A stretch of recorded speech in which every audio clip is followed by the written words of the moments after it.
जैन प्यारे साथियों, आशा करते हैं कि आप सभी अच्छे होंगे और मन लगाकर तो पढ़ाई कर ही रहे होंगे। डियर एस्पिरेंट्स, जैसा कि आपको मालूम है कि हम आपके साथ में हम आपके साथ में जो आपकी परीक्षाएं हैं, चाहे वो यूपीएससी की हो, चाहे वह यूपीपीसीएस की हो, चाहे अदर आपका एग्ज़ाम हो, उन सभी को ध्यान में रखते हुए हम आपसे कुछ महत्वपूर्ण बिंदुओं पर चर्चा परिचर्चा कर रहे हैं। खासतौर पर हम आपसे पीवाईक्यू की सीरीज डिस्कस कर रहे हैं और इस सीरीज के माध्यम से हम आपको ये बताने का प्रयास कर रहे हैं और साथ ही साथ आपकी तैयारी का मूल्यांकन करने का ये जो आपके पीवाईक्यू हैं, जो पीवाईक्यू की सीरीज है, इसके माध्यम से आपको बहुत कुछ सिखाने का प्रयास कर रहे हैं कि आपने जो रिवीजन किया है, आपने जो रिवाइज किया है, वो कितना सार्थक है। क्या आप पढ़े हैं और वो भूल चुके हैं? अगर आप पढ़े हैं तो आपके कॉन्सेप्ट क्लियर हैं, ये अगर पता चलता है तो प्यारे पीवाईक्यू से पता चलता है। अन्यथा आप कितना ही कर लीजिए, आपको पता नहीं चलेगा आपकी तैयारी किस दिशा की तरफ जा रही है, आप किस दिशा की तरफ जा रहे हैं। तो इन्हीं बातों को ध्यान में रखते हुए चलिए आज के सेशन को स्टार्ट करते हैं। अगर अभी तक आपने हमारे यूट्यूब चैनल एजुकेशन बायर को सब्सक्राइब नहीं किया है तो कर दो, वीडियो को लाइक भी कर दो, दोस्तों के साथ में शेयर भी कर दो। डियर, ये क्लास मॉर्निंग में आपकी लाइव होनी थी, परंतु किसी कारणवश खासतौर पर एज ए इंटरनेट का कनेक्शन और लाइट की वजह से ये क्लास हम लाइव नहीं ले पाए। इस क्लास को हम एक रिकॉर्डिंग क्लास में तब्दील कर दिए हैं और ये क्लास आपको प्रोवाइड करवा दी जा रही है। आप आराम से बैठ करके अपने हिसाब से इस क्लास को देखें। इसमें हम मॉडर्न हिस्ट्री के जो पीवाईक्यू हैं उसके बारे में डिस्कस कर रहे हैं और ये पीवाईक्यू जो आपके मॉडर्न हिस्ट्री के हैं डियर, ये आपके यूपीएससी और जो पीसीएस में पूछे गए हैं और यूपीएससी की जो परीक्षाएं होती हैं, चाहे एनडी हो, सीडीएस हो, सीएफईएफ हो या अलग जो भी परीक्षाएं यूपीएससी कराती है, उनसे रिलेटेड और उत्तर प्रदेश या राजस्थान या जो भी पीसीएस के एग्जाम होते हैं आपके हिंदी भाषी क्षेत्रों में, वहां से हमने ये एमसीक्यू लिए हैं। तो चलिए आज की क्लास के पहले क्वेश्चन की तरफ बढ़ते हैं। इसका एक पार्ट ऑलरेडी मॉडर्न हिस्ट्री का हमने कवर कर लिया है, जिसमें कई ऐसे अच्छे क्वेश्चन हमने आपसे डिस्कस किए थे। आज का जो क्वेश्चन होगा, आज के क्वेश्चन पर हम आपसे डिस्कस करेंगे डियर, जो गांधी एरा के बारे में, महात्मा गांधी से रिलेटेड जो भी क्वेश्चन बनेंगे, जब महात्मा गांधी जी की भारतीय इतिहास में एंट्री होती है, उससे रिलेटेड हम आपसे क्वेश्चन डिस्कस करेंगे। ठीक है, चलिए आइए देखते हैं आज की क्लास का पहला क्वेश्चन। आपकी स्क्रीन पर आपको क्वेश्चन विजिबल हो रहा है। देखिए, ये जो क्वेश्चन है आपको विजिबल तो हो रहा होगा। मैं एक बार चेक कर लेता हूं कि क्वेश्चन आपको विजिबल हो रहा है या नहीं हो रहा है। ओके, आपको क्वेश्चन विजिबल हो रहा है डियर, बताइएगा क्वेश्चन का करेक्ट आंसर क्या हो जाएगा। क्वेश्चन है आपका पहला आज की क्लास का। ये कह रहे हैं भारत सरकार अधिनियम 1919 में प्रांतीय सरकार के कार्य आरक्षित मतलब कि रिजर्व और ट्रांसफर मतलब कि आंतरिक विषयों के अंतर्गत बांटे गए थे। निम्नलिखित कथनों में से कौन से आरक्षित विषय माने गए थे? 2022 में ये क्वेश्चन आपसे पूछा गया है। बताइएगा, इस क्वेश्चन को आप दो जगह रख सकते हैं डियर। एक तो आप हिस्ट्री में तो रख ही सकते हैं, आप हिस्ट्री में रख सकते हैं, इसके साथ साथ आप इस क्वेश्चन को पॉलिटी में भी रख सकते हैं। ओके, तो बताइएगा इसमें कौन कौन से विषय थे जिनको रिजर्व रखा गया और कौन से वह सब्जेक्ट थे जिनको आरक्षित रखा गया था और स्थानांतरित कर दिया गया था। देखिए, आई होप कि आपने इसका करेक्ट आंसर दिया होगा। सही आपसे पूछा गया है। पहला है न्याय प्रशासन, दूसरा है स्थानीय स्वशासन, तीसरा है भू राजस्व और चौथा है पुलिस। इसमें जो खासतौर पर रिजर्व विषय रखे गए थे, अगर हम उनको देख ले तो वह खासतौर पर न्याय था, भू राजस्व था और पुलिस था। ये जो स्वशासन है ये रिजर्व नहीं था, ये आरक्षित विषय नहीं था, बल्कि ये एक तरीके से ट्रांसफर था और ये प्रांतों को दिया गया विषय था। ये किसको दिया गया था प्यारे? प्रांतों को ये दिया गया था। तो 2 नंबर आपका इसमें गलत है। अब जहां जहां आपका 2 है उसको हम कट कर देंगे, जहां पर 2 है उसको हम कट कर देंगे। इसका करेक्ट आंसर आपको एलिमेंट मेथड के माध्यम से मिल जाएगा, ऑप्शन नंबर सी। देखिए, जो आपके इन सब के अलावा स्थानीय श्वसान है, सार्वजनिक है, स्वास्थ्य है, सार्वजनिक कार्य है, कृषि है, वन है, मत्स्य है, ये सब इत्यादि जो विषय थे ये आपके हस्तांतरित विषय थे, मतलब कि ट्रांसफर्ड विषय के रूप में जाना गया। 1919 के अधिनियम के माध्यम से प्रांतों में द्वैध शासन की स्थापना भी की गई थी। द्वैध शासन की स्थापना प्रांतों में की गई थी। ठीक है, इसको भी आपको ध्यान में रखना है। चलिए नेक्स्ट क्वेश्चन की तरफ बढ़ते हैं। क्वेश्चन देखते हैं नेक्स्ट। और प्रथम बार इसी एक्ट के माध्यम से सिविल सेवा की परीक्षा को और भी ज्यादा विस्तार देने का प्रयास किया गया था। नेक्स्ट क्वेश्चन देखते हैं।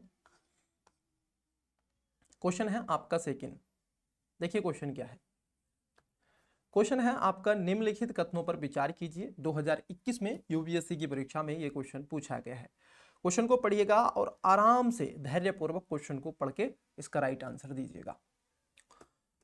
1919 के मार्टिन चैम्सफोर्ड सुधार में 21 वर्ष से अधिक आयु की सभी महिलाओं के लिए मताधिकार की संस्तुति की गई थी। देखिए यहाँ पर एक शब्द है ऑल, मतलब कि सभी महिलाओं की बात यहाँ पर की गई। ये वो शब्द है डियर जो आपको करेक्ट और इनकरेक्ट बताते हैं। ये वो ऐसी शब्दावली होती है, चाहे वो पीसीएस का एग्जाम दे रहे हो, चाहे यूपीएससी का एग्जाम दे रहे हो, उसमें ये आपको बताता है कि कैसे क्वेश्चन आपसे पूछे जा सकते हैं। दूसरा स्टेटमेंट है कि 1935 के गवर्नमेंट्स ऑफ इंडिया एक्ट में विधानमंडल में महिलाओं के लिए आरक्षित स्थानों का प्रावधान किया गया। उपयुक्त कथनों में से कौन सा या से सही है या फिर है? केवल एक, बी केवल दो, सी एक और दो दोनों, डी ना तो एक ना ही दो। बताइएगा क्वेश्चन नंबर सेकंड का करेक्ट आंसर क्या हो जाएगा। चलिए एक एक करके बात करते हैं। देखिए यहां पर बात की गई है मार्टिन चैम्सफोर्ड सुधार। मार्टिन जो चैम्सफोर्ड सुधार था ये आपका 1919 में नहीं आया था, बल्कि आपका ये 1917 में आया था। तो पहली बात तो ये डेट ही आपकी गलत है। उसके साथ साथ इनके बयान में सरकारी नीतियों को अनुरूप बनाने के लिए जुलाई 1918 में एक संवैधानिक सुधारों की घोषणा की गई थी। मार्टिन चैम्सफोर्ड सुधार में के रूप में इसको जाना गया। महिलाओं को भी भेंट देने का अधिकार दिया गया, लेकिन सभी महिलाओं को यह अधिकार नहीं दिया गया था। यह सार्वभौमिक मताधिकार नहीं था। तो डियर एक बात और ध्यान रखना कि ये मार्टिन चैम्सफोर्ड सुधार जो था ये 1919 में तो आया, लेकिन सीमित लिमिटेड यहां पर वुमेन की बात की गई थी। कहा गया था कि महिलाओं को जो वोट है, वोट का राइट मिलेगा, ये वोट करेंगी, लेकिन वो सभी महिलाओं को यहां पर नहीं रखा गया था। तो इसीलिए आपका पहला स्टेटमेंट गलत हो जाएगा। सेकेंड स्टेटमेंट है कि 1935 के गवर्नमेंट्स ऑफ इंडिया एक्ट में विधानमंडल में महिलाओं के लिए आरक्षित स्थानों का प्रावधान किया गया था। ऑफकोर्स ये बात आपकी सही है। भारत शासन अधिनियम 1935 को ध्यान में रखते हुए दलित वर्गों, जिसमें एससी, एसटी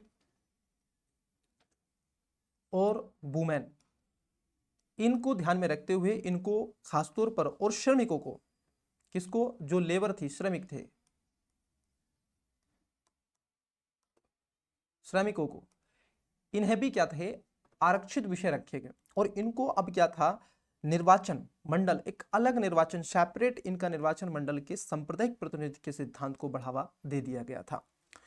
महिलाएं सामान्य सीटों पर भी लड़ सकती थी, और इसलिए आप देखोगे भारत शासन अधिनियम 1935 के एक्ट को महिलाओं के हित में और महिलाओं को विधायिका में आरक्षित सीटें भी दी गई थी।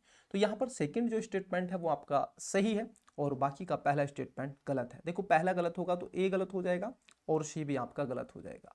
अब आप पहुंच गए हैं कहाँ, 50-50 में।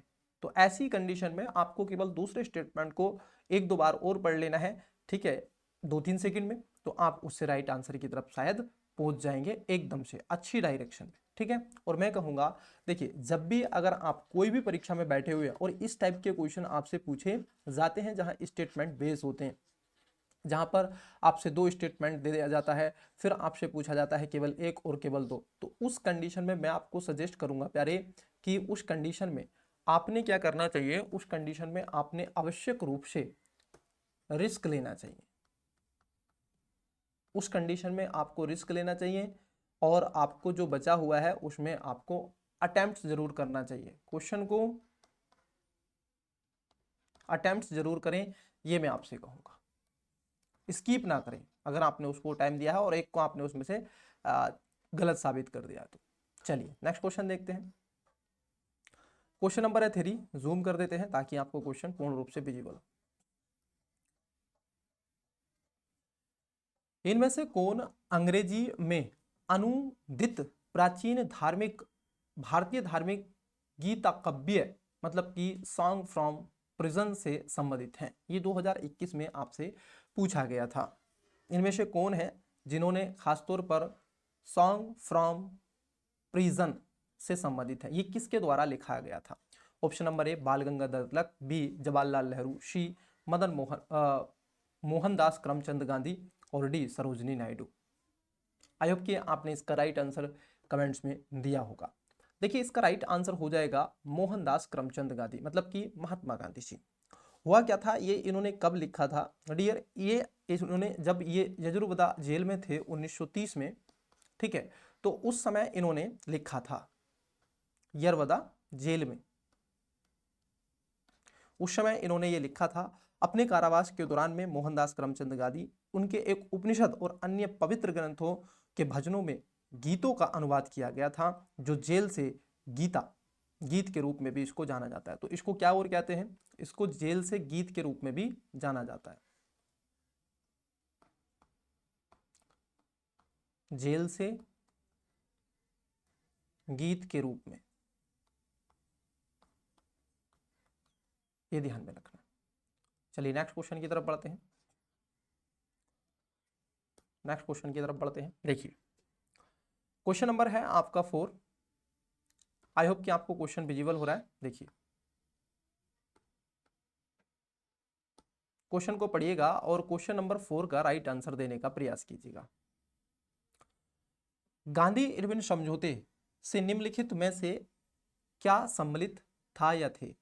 जो गांधी इरविन समझौता हुआ 5 मार्च 1931 को, ये गांधी और इरविन के बीच में जो समझौता हुआ, क्योंकि सामान्य अवज्ञा आंदोलन महात्मा गांधी जी के द्वारा 1930 में कर दिया गया था, उसको वापस लेने के लिए और ख़ासतौर पर गांधी जी या फिर मैं कहूँ कांग्रेस को गोलमेज सम्मेलन में पार्टिसिपेट करने के लिए 1931 में 5 मार्च और 1931 को दोनों के बीच में ये समझौता हुआ। अब इस समझौते में क्या क्या शामिल था या थे? पहला, गोलमेज सम्मेलन में भाग लेने के लिए कांग्रेस को आमंत्रित करना था। ऑफकोर्स ये बात सही है, क्योंकि ब्रिटेन की पार्लियामेंट से भारत के वायसराय पर यह दबाव आ रहा था कि कांग्रेस का प्रतिनिधित्व होना, अगर आप कुछ करना चाहते हो तो गोलमेज सम्मेलन में होना बहुत जरूरी है। तो पहला स्टेटमेंट एकदम सही है। असहयोग आंदोलन के संबंध में जारी किए गए अध्यादेशों को वापस लेना। देखिए जो असहयोग आंदोलन था उसमें जो अध्यादेश जारी किए गए थे, बहिष्कार की नीति को जारी किया गया था। हम सहयोग नहीं करेंगे आपके नियम कानूनों का, हम सहयोग नहीं करेंगे आपके द्वारा बनाए गए रूल रेगुलेशन का, हम आपकी वस्तुओं का बहिष्कार करेंगे, हम स्वदेशी को अपनाएंगे ना कि विदेशी को। तो ये बात भी आपकी सही है। पुलिस की ज्यादतियों की जांच करने हेतु गांधी जी के सुझाव की स्वीकृति। देखो गांधी जी ने बेसिकली इस बात को कहा था, लेकिन इरविन के द्वारा इसको नकारा गया। उन्होंने कहा कि हम इस बात को स्वीकार नहीं करते हैं, क्योंकि हुआ क्या था, जब व्यक्तियों पर जो ज्यादतियां की गई थी, लोहे की लाठी की मूंज वाली जब पिटाई की गई थी, भारत के नागरिकों की जो स्वतंत्रता सेनानी थे उन पर लाठियां बरसाई गई थी, तो उसमें बेगुनाह भी मारे गए थे। तो उसकी जांच को लेकर एक कमेटी बैठाई, परंतु ये इरविन ने इनकार कर दिया कि नहीं, हम इसको स्वीकार नहीं करते हैं आपकी मांग को। तो तीसरा यहाँ पर तो ये गलत हो जाएगा, जहां 3 नंबर है उसको कट कर दो, तीसरा तो गलत है। केवल उन्हीं कैदियों की रिहाई जिन पर हिंसा का अभियोग नहीं था, ये बात भी आपकी सही है। तो यहां पर ये बात सही है। और इन सब के अलावा ये और बात रखी गई थी कि उन भूमियों को वापस किया जाए जो अभी तीसरी पार्टी को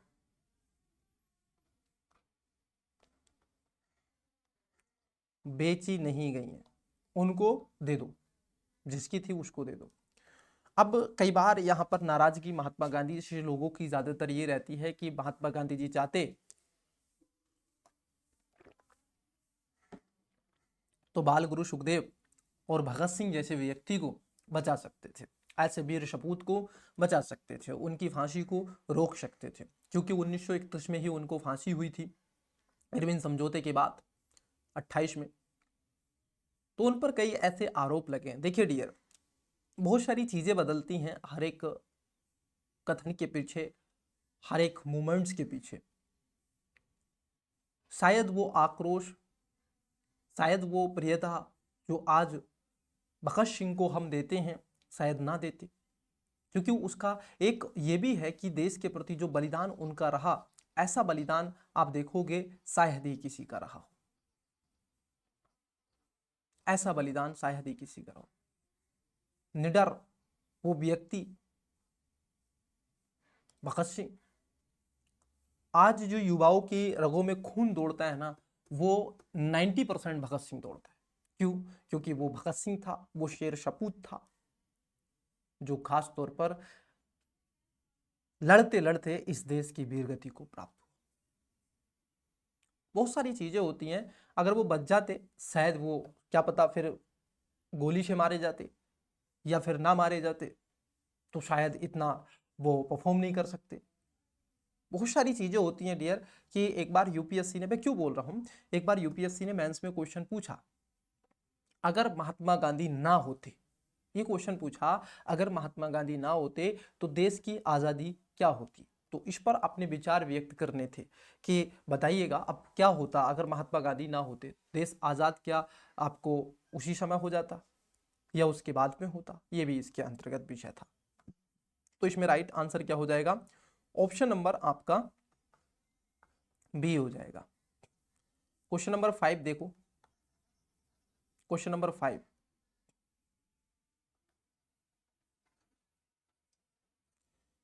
क्वेश्चन नंबर आपसे 5 पूछा गया है, भारत में ब्रिटिश औपनिवेशिक शासन के संदर्भ में निम्नलिखित कथनों पर विचार करो। कहां से क्वेश्चन आया है? ब्रिटिश औपनिवेशिक शासन।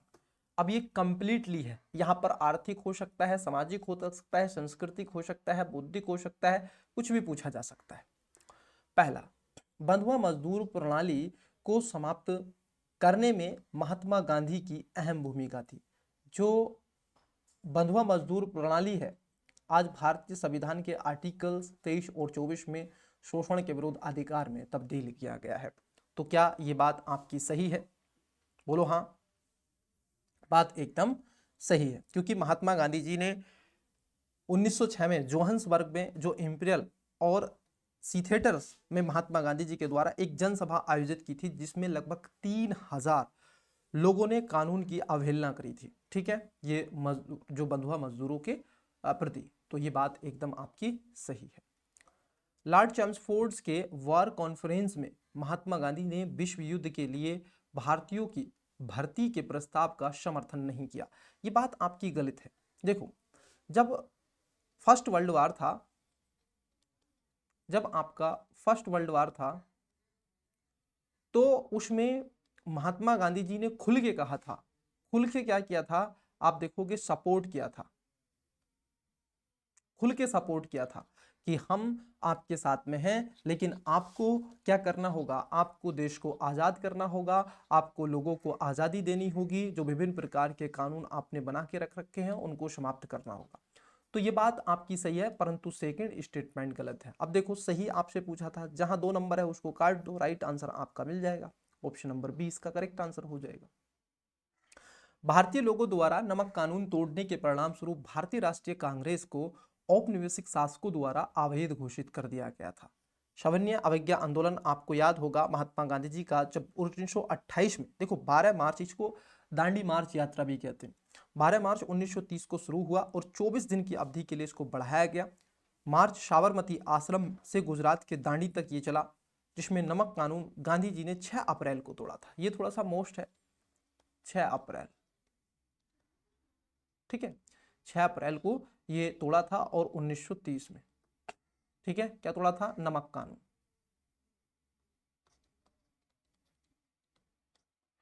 नमक ही क्यों चुना, बताइएगा। नमक ही इन्होंने क्यों चुना था? कुछ और भी चुन सकते थे ना, कपड़ों को भी चुन सकते थे क्योंकि ये तो चरखा चलाते थे, खादी पर, उस पर भी मूवमेंट्स अपना, लेकिन नमक ही क्यों? क्योंकि ये नमक संपूर्ण जन जन से जुड़ा हुआ था, इसमें अमीर भी थे, इसमें गरीब भी थे, इसलिए इन्होंने नमक को खास तौर पर चुना, इसलिए इसका प्रभाव भी दूर दराज के क्षेत्रों तक देखने के लिए मिलता है। नेक्स्ट क्वेश्चन देखो, स्वदेशी आंदोलन के संदर्भ में निम्नलिखित कथनों पर विचार कीजिए। 2019 में ये क्वेश्चन आपसे पूछा गया। पहला, इसने देसी शिल्पकारों के शोषण तथा उद्योगों को पुनर्जीवित करने में योगदान किया। ये आपसे पूछ रहे हैं स्वदेशी आंदोलन। स्वदेशी आंदोलन खासतौर पर कब हुआ था? देखिए, स्वदेशी आंदोलन ये आपका होता है 1905 में। 1905 मतलब बंगाल विभाजन। जो बंगाल विभाजन हुआ, उस विभाजन में ही आपका स्वदेशी आंदोलन के रूप में जाना गया, क्योंकि यहाँ पर विदेशी वस्तुओं का बहिष्कार किया गया, स्वदेशी को अपनाने पर डिसीजन लिया गया, और खास तौर पर हम देखेंगे इसी में ही शिक्षा संस्थान इत्यादि को स्वदेशीकरण करने का प्रयास किया गया।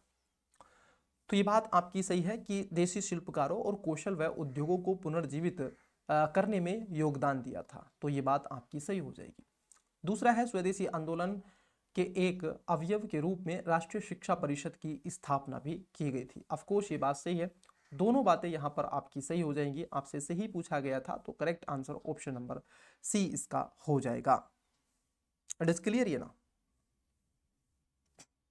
आई होप कि क्लियर होगा। ये जो राष्ट्रीय शिक्षा परिषद है, इसका जो गठन किया गया था 15 अगस्त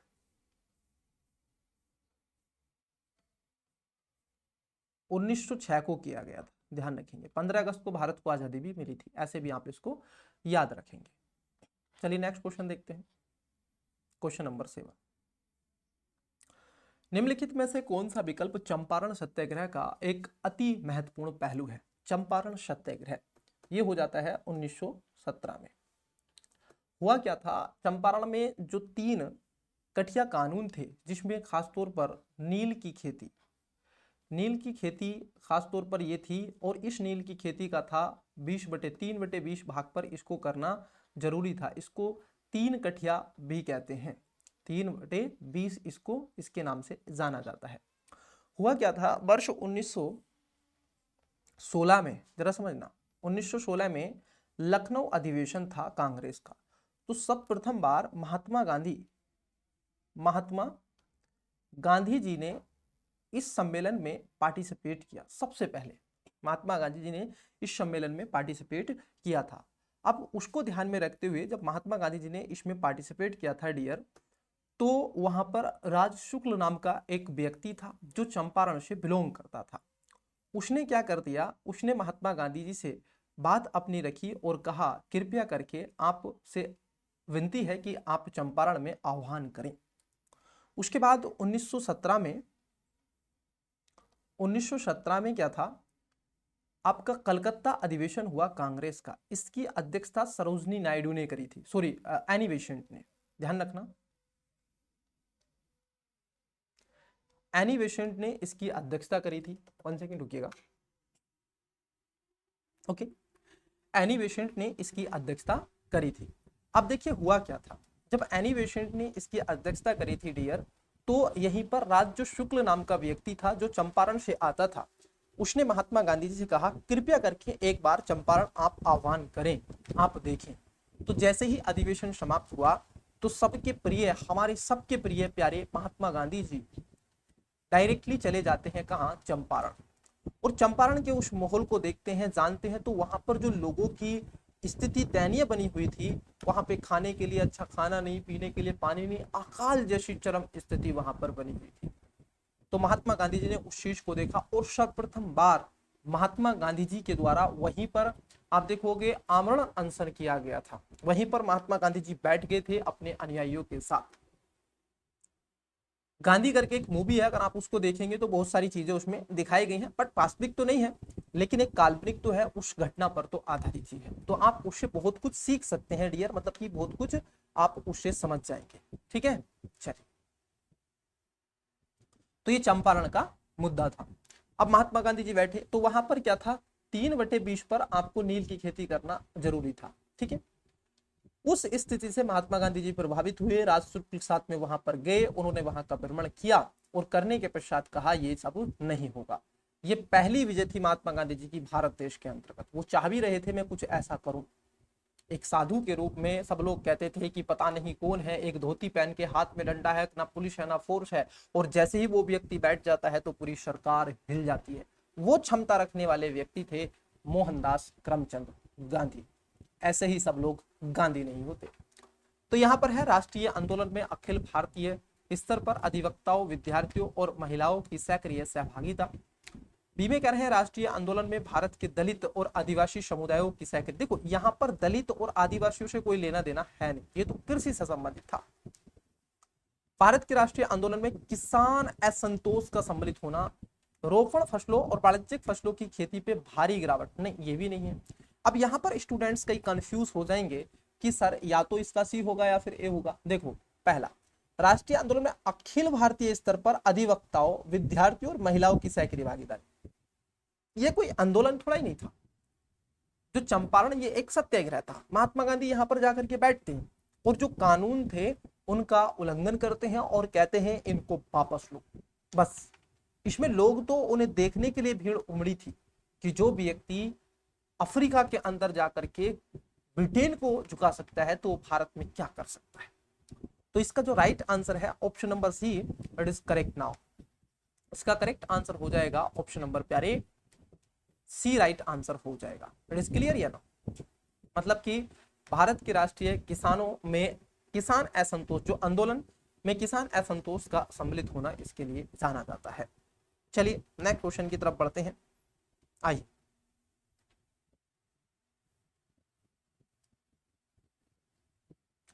क्वेश्चन है आपका 8 नंबर। 1920 में निम्नलिखित में से किसने अपना नाम बदलकर स्वराज सभा कर दिया? 2018 में यूपीएससी ने ये क्वेश्चन पूछा है। All India Home Rule League, B Hindu Mahasabha, C South India Liberal Federation और डी भारत सेवक समाज। बताइएगा इसका राइट आंसर क्या हो जाएगा।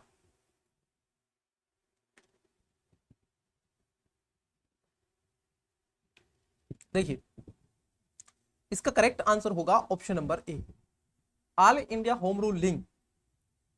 खासतौर पर ये all India Home Rule league 1919 में वर्ष मुख्य रूप से राजनीतिक निकाय, ये दो मुख्य राजनीतिक निकायों के रूप में शुरू हुआ था, all India Home Rule league, और जिसकी स्थापना 1916 में हुई थी। इसकी स्थापना कब हुई थी? 1960 में इसकी स्थापना हुई थी और ये बेसेंट के द्वारा इसको शुरू किया गया था। तिलक ने जो इंडियन होम रूल लीग थी ये 1917 में की थी, तिलक के द्वारा भी थी, तो ये ध्यान में रखेंगे। तिलक की जो होम रूल लीग थी ये 1917 में थी। और इनमें एक बहुत बड़ी बात मैंने देखी पढ़ते हुए, जो मुझे रियलाइज हुआ कि जिसने जहां पर स्थापित कर दिया दूसरे ने वहां पर हस्तक्षेप नहीं किया, उस क्षेत्र में वो नहीं गए, उन्होंने अपना ही रीजन को बना करके रखा। इसके लिए तो इस होम रूल लीग को अक्टूबर 1920 में भारत के कुछ लोगों की इच्छा के अनुसार पूर्ण स्वराज हासिल करने की घोषणा की गई और इसीलिए 1920 में इसको स्वराज सभा का दर्जा दे दिया गया। ऑप्शन नंबर ए इसका राइट आंसर हो जाएगा। ठीक है, चलिए ये वही all India Home Rule league है जिसने भारत की अस्थिरता जो फैली हुई थी, जो एक खाई थी, उसको भरने का काम मुख्य रूप से इसी ने किया। क्वेश्चन नंबर 9, भारत शासन अधिनियम 1935 के द्वारा स्थापित संघ में अपशिष्ट शक्तियां किसे दी गई थी? अपशिष्ट शक्तियां, अभी देखिए ये क्वेश्चन पूछा गया था 2022 में और यही क्वेश्चन आपसे पूछा जा रहा है 2018। मतलब कि क्वेश्चन रिपीट है, क्वेश्चन रिपीट है। मैंने हमेशा कहता हूं कि यूपीएससी या तो आपका कान यूं पकड़ सकता है, या आपका कान यूं पकड़ सकता है, या आपका कान यूं पकड़ सकता है, या आपका कान यूं पकड़ सकता है। यूपीएससी पकड़ता कान, बट डिसाइड आपको करना है उसने पकड़ा कैसे। देखना आपका चश्मा कैसा है ये आप पर डिसाइड करता है। It is clear, you know. देखो जब आपका रिवीजन, जब आपकी तैयारी उस लेवल की होती है और जब आपका लक आपके साथ होता है तो मेहनत ऑटोमेटिकली रंग लाती है। बहुत कहते हैं कि लक नहीं होता, मैं कहता हूँ डियर, एक क्वेश्चन मेरा आपसे है, मैं ऐसे विद्यार्थियों को जानता हूं, मैं ऐसे शिक्षकों को जानता हूं जो कंप्लीटली हर एक सब्जेक्ट में बड़े ही महारत हासिल है, लेकिन यूपीएससी उनसे नहीं निकला। अब देखो, एक व्यक्ति 5 टाइम्स, उसको 6 ही अटेम्प्ट मिले हैं और उसने 4 से 5 टाइम्स क्या किया है, इंटरव्यू दिया है। 4 बार इंटरव्यू दिया उस स्टूडेंट्स ने, उस विद्यार्थी ने, उस व्यक्ति ने, उसमें कौन सी कमी है, उसने 5 बार मेंस लिखा। अब जरा सोचिए, तो ये एक लक भी होता है। आप पाते हैं और देखते हैं कि इससे इंटरव्यू में, मॉक इंटरव्यू में बोले भी नहीं जा रहा है ठीक से और ये व्यक्ति सिलेक्ट हो रहा है। वाई? तो कई बार कई का ये किस्मत भी साथ देता है, लक भी साथ देता है, तो इसको थोड़ा सा ध्यान में रखना है। बट इसके लिए मेहनत के आगे सब छोटा है, ये बात हकीकत है, लेकिन मेहनत ही सब कुछ नहीं होती है, ये भी ध्यान रखना। आपकी परिस्थितियां, आपका एनवायरनमेंट बहुत कुछ उसके लिए डिसाइड करता है, आपको सफलता मिलेगी या नहीं मिलेगी। आइए क्वेश्चन की तरफ बढ़ते हैं। तो भारत शासन अधिनियम 1935 के द्वारा स्थापित संघ में अपशिष्ट शक्तियां किसे दी गई थी? स्वाभाविक सी बात है, ये जो शक्तियां दी गई थी, अपशिष्ट शक्तियां, ये गवर्नर जनरल को दे दी गई थी। ऑप्शन नंबर इसका राइट आंसर जो हो जाएगा बी आपको देखने के लिए मिलेगा। देखिए, विषयों को क्या था, 3 भागों में जो विषय थे, उन विषयों को 3 भागों में बांटा गया। एक थे संघ के स्तर पर, उनको दे दिए गए थे। एक थे आपके आरक्षित विषय, संघ के स्तर पर थे, सॉरी, एक थे प्रांतों के स्तर पर। कुछ ऐसे विषय थे जो खासतौर पर प्रांतों को दिए गए थे, और इन सब के अलावा जो दोनों में रखे थे, जिसको आज समवर्ती सूची के अंतर्गत हम कहते हैं, जिसको आज हम समवर्ती सूची के अंतर्गत डियर कहते हैं, ये विषय थे जो संघ में शामिल सब्जेक्ट के, अगर हम उनकी बात कर ले, जिसको केंद्र में आप कहते हैं, तो 49 विषय थे। प्रांतों को दिए गए वो खासतौर पर 54 विषय थे, और जो सम्मिलित थे जिन पे दोनों का था, वो आपके 36 थे। लेकिन इन सब के अलावा कुछ ऐसे विषय थे जो आरक्षित रखे गए थे,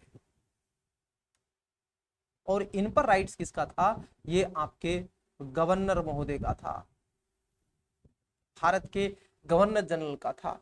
और आज ये राइट्स किसको दे दिया गया है, ये भारत की संसद को दे दिया गया है।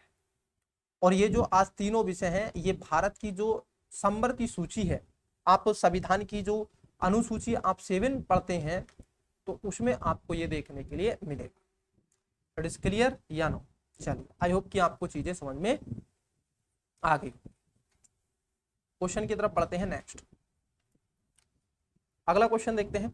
यहां तक चीजें क्लियर हो गई? कोई भी देखिए आपका डाउट है, हम शाम को 7:30 बजे आपसे क्लास लेंगे प्यारे, जो आपकी पॉलिटी की क्लास है, ठीक है, वो क्लास हम आपसे लेंगे। क्वेश्चन की तरफ पढ़िएगा। क्वेश्चन देखिएगा, आपकी स्क्रीन पर है क्वेश्चन नंबर 10। मैं इसको रीड कर देता हूं ताकि विजिबिलिटी आपको क्लियर रहे और कोई ऐसा डाउट नहीं। 1929 का व्यापार विवाद अधिनियम निम्नलिखित में से किसका उपबंध करता है? 2017 यूपीएससी में यह क्वेश्चन पूछा गया है। ऑप्शन नंबर ए, उद्योगों के प्रबंधन में श्रमिकों की भागीदारी। बी, औद्योगिक विवादों के दमन के लिए प्रबंधन को मनमानी करने की शक्ति। सी, व्यापार विवाद की स्थिति में ब्रिटिश न्यायालय द्वारा हस्तक्षेप। और डी, अधिकरणों की प्रणाली और हड़तालों पर प्रतिबंध। बताइएगा इसका करेक्ट आंसर क्या हो जाएगा। चलिए देखते हैं इसका राइट आंसर क्या है। देखिए, क्वेश्चन नंबर जो 10 है आपका, 10 नंबर का क्वेश्चन है, इसका करेक्ट आंसर है ऑप्शन नंबर डी, अधिकरणों की प्रणाली और हड़तालों पर प्रतिबंध लगाना इसका मूलभूत उद्देश्य था। ब्रिटेन की पार्लियामेंट्स को यह समझ में आ गया था, जब भारत के लोग आंदोलन करते हैं, इस आंदोलन में सबसे पहले वो बहिष्कार की नीति को अपनाते हैं। क्या करते हैं? वो बहिष्कार करते हैं। जो आपकी वस्तुएं हैं, विदेशी वस्तुएं हैं, उनका वो बहिष्कार करते हैं। इसलिए, और वो खासतौर पर जो कंपनी है, जो फैक्ट्री है, वहां पर वो क्या करते हैं? हड़ताल भी करते हैं। क्या करते हैं डियर? हड़ताल भी करते हैं। तो इसको ध्यान में रखते हुए उन्होंने इस हड़ताल को रोकने का प्रयास किया और फिर ये 1929 का व्यापार विवाद अधिनियम लाया गया। और इसी समय 1900 माफ कीजिएगा 1929 में 1928-29 में आपको एक आपातकाल जैसी स्थिति दिखती है, एक इकोनॉमिक क्राइसिस आपको दिखता है, इकोनॉमी क्राइसिस आपको दिखेगा। It is clear, you know. और ये जो आर्थिक मंदी थी वैश्विक स्तर पर, इसका लाभ उठाना चाहते थे और यहां पर भारतीयों को लाभ किसका मिला।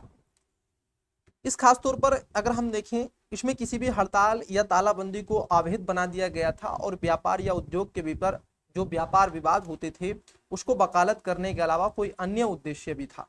1947 में भारत की स्वतंत्रता के पहले व्यापार विवाद अधिनियम 1929 औद्योगिक विवादों का निपटारा करता था। इट इज क्लियर या नो। चलिए नेक्स्ट क्वेश्चन देखते हैं। क्वेश्चन नंबर है आपका 11। चलिए क्वेश्चन नंबर देखिएगा 11 आपकी स्क्रीन पर है। भारतीय इतिहास के संदर्भ में द्वैध शासन मतलब कि द्वैध शासन का सिद्धांत किससे संबंधित है? द्वैध शासन का सिद्धांत किससे संबंधित है? देखो, ये जो द्वैध शासन आप शब्द पढ़ते हैं ये डियर हमेशा परिवर्तित होता रहता है। जब आप ये द्वैध शासन 1773 में आकर के पढ़ते हैं और ये जो सबसे पहली बार 1784 में इसको लाया गया था, तो वहां पर सब्जेक्ट को दो भागों में बांटा गया। एक वह थे जो दीवानी मामले थे और एक वह थे उसके साथ साथ जो सिविल मामले होते हैं जिसको क्रिमिनल मामले कहा जाता है। ठीक है, अदालती ये थे। तो यहां पर सब्जेक्ट को दो भागों में बांटा जा रहा है। देखिए 1984 में 1773 वाले रेगुलेटिंग एक्ट और 1784। इट इज क्लियर है ना। उसके बाद में आप पढ़ते हैं 1858। अब वहां पर ये तो समाप्त हो जाता है लेकिन द्वैध शासन का रूप और परिवर्तित हो जाता है। फिर सब्जेक्ट को दो भागों में बांटा जाता है, जैसे कि आपने देखा होगा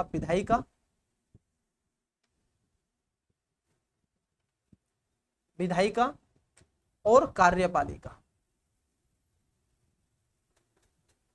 ये भी द्वैध शासन है। अब उसके पश्चात 1919 में भी ये परिवर्तित हो जाता है। अब जो द्वैध शासन होगा वो सब्जेक्ट को बांटेगा। कुछ क्या होंगे, आंतरिक मतलब कि ट्रांसफर होंगे, ट्रांसफर सब्जेक्ट होंगे और कुछ रिजर्व सब्जेक्ट होंगे। क्या होंगे? कुछ आपके रिजर्व सब्जेक्ट होंगे। ये भी द्वैध शासन है, ये भी द्वैध शासन है और ये भी द्वैध शासन है। और यही द्वैध शासन अगर आपने पढ़ा है, इतिहास अच्छे से समझा है, आप पढ़ते हैं कि 1919 में द्वैध शासन प्रांतों में लगाया जाता है और 1935 में द्वैध शासन केंद्र में लगाया जाता है। इट इज क्लियर है ना। तो यही आपसे पूछा गया है। समय के अनुसार दो भागों में विषयों को बांट देना ही द्वैध शासन कहलाता है। इट इज क्लियर या नो। अब आपको ये डाउट नहीं रहना चाहिए कि सर द्वैध शासन क्या है, ये द्वैध शासन क्या है। जब भी आपसे कोई क्वेश्चन पूछा जाए, द्वैध शासन का मतलब होता है किसी एक भाग को दो भागों में बांट देना, किसी एक कार्य को दो भागों में बांट देना। It is clear. चाहे वो विधायिका हो, कार्यपालिका हो, चाहे वो आरक्षित हो, चाहे वो दीवानी मतलब कि सिविल और क्रिमिनल मामले हो, वगैरह वगैरह। आइए देखिएगा। तो क्वेश्चन नंबर 11 में यही पूछा है, द्वैध शासन सिद्धांत किससे संबंधित है? केंद्रीय विधायिका का दो सदनों में विभाजन, दोहरी सरकार यानी केंद्र और राज्य की सरकारों का आरंभ, शासन के दो समूह, एक लंदन और दूसरा दिल्ली में, प्रांतों को सौंपे गए विषयों का विभाजन दो श्रेणियों में किया गया। बताइएगा इसका राइट आंसर क्या है। क्वेश्चन नंबर है आपका 11।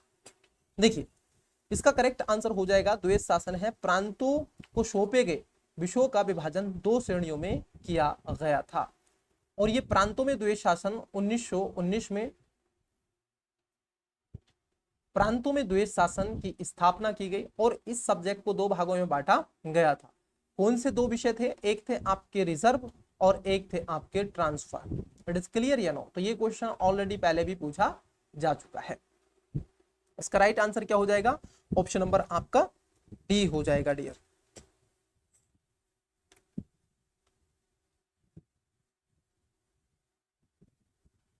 चलिए नेक्स्ट क्वेश्चन को देखते हैं।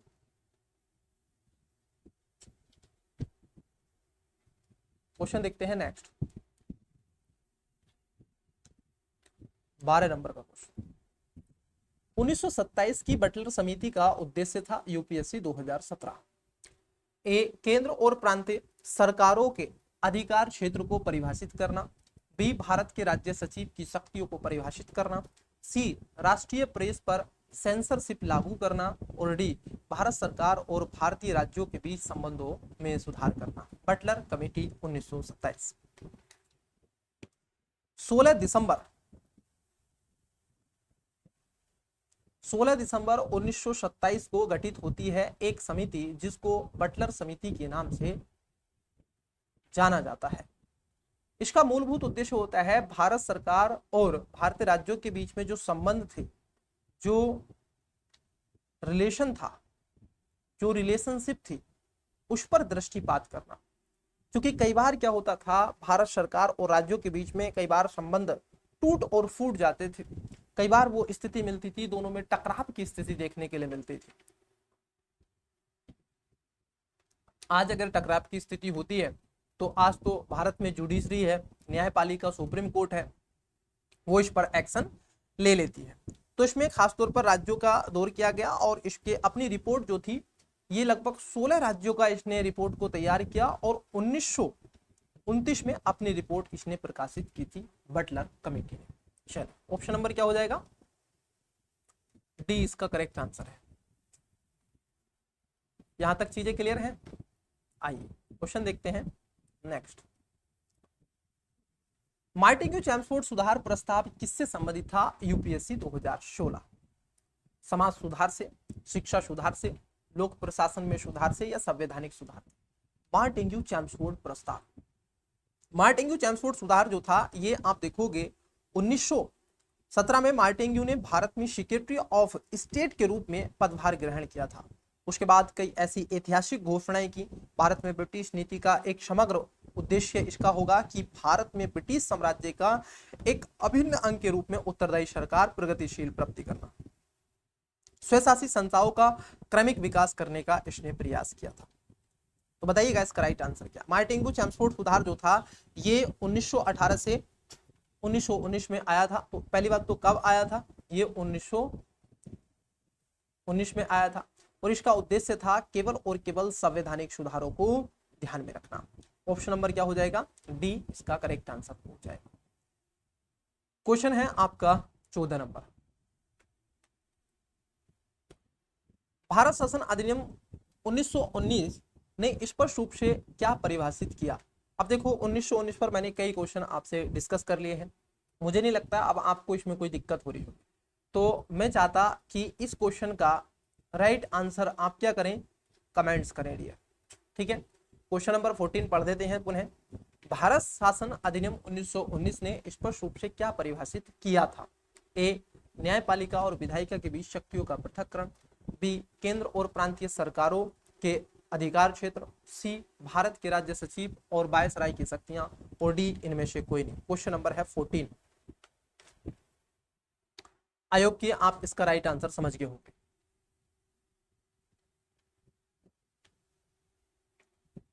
चलिए आपको इसका करेक्ट आंसर देना है क्वेश्चन नंबर 14 का।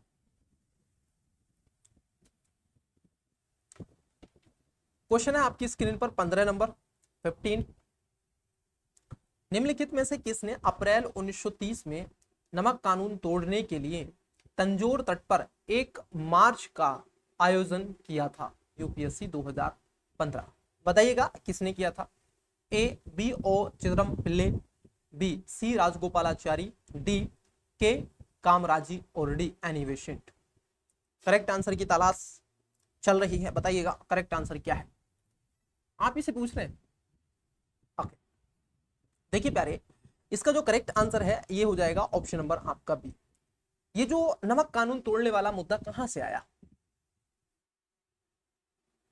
ये खासतौर पर महात्मा गांधी जी के द्वारा जो नमक कानून, जिसको दांडी मार्च के नाम से जाना जाता है, 1930 में जो महात्मा गांधी जी के द्वारा शुरू किया गया था, उसका प्रभाव भारतवर्ष के अलग अलग क्षेत्रों में आपको मिलता है। 12 मार्च 1930 को गांधी जी ने गुजरात के अहमदाबाद से साबरमती आश्रम तक जो दांडी मार्च किया था, दांडी नामक एक गांव था, वहां से ये गए और फिर इन्होंने 6 अप्रैल 1930 को ये जारी किया और वहां पर नमक भी तोड़ा था। इसका प्रभाव भारतवर्ष में आपको देखने के लिए मिलता है। हाँ, ये जरूर है, इसने अलग अलग क्षेत्रों में अलग अलग रूप धारण कर लिए थे, ये जरूर है। साउथ में तो नमक बनती थी, तो यहां तंजौर के तट पर जो श्री राजगोपालाचारी थे, इन्होंने इसमें महत्वपूर्ण भूमिका निभाई और भारत के अंतिम गवर्नर जनरल, जिन्होंने स्वतंत्रता संग्राम के दौरान भारत की सेवा भी की थी, श्री राजगोपालाचारी भारत के अंतिम गवर्नर जनरल के रूप में इनको जाना जाता है। और अप्रैल 1930 में नमक कानून तोड़ने के लिए तंजौर तट पर एक मार्च आयोजन भी किया था। उन्हें अप्रैल 1930 में नेतृत्व करने के लिए गिरफ्तार किया गया और तंजौर तट पर तिरुचिनोपोली में वेदरायण तक नमक मार्च निकाला गया था। मतलब कि ये साउथ के, मैं कहूंगा आप महात्मा गांधी कह सकते हैं, महात्मा गांधी जी की विचारधारा से बहुत ज्यादा ये प्रभावित थे और भारत के क्या थे, अंतिम गवर्नर जनरल भी थे श्री राजगोपालाचारी। क्वेश्चन है आपकी स्क्रीन पर शो है, 16 नंबर का क्वेश्चन। रोलेट सत्याग्रह के संदर्भ में निम्नलिखित कथनों में से कौन सा ये से सही है या फिर है? 3 स्टेटमेंट है।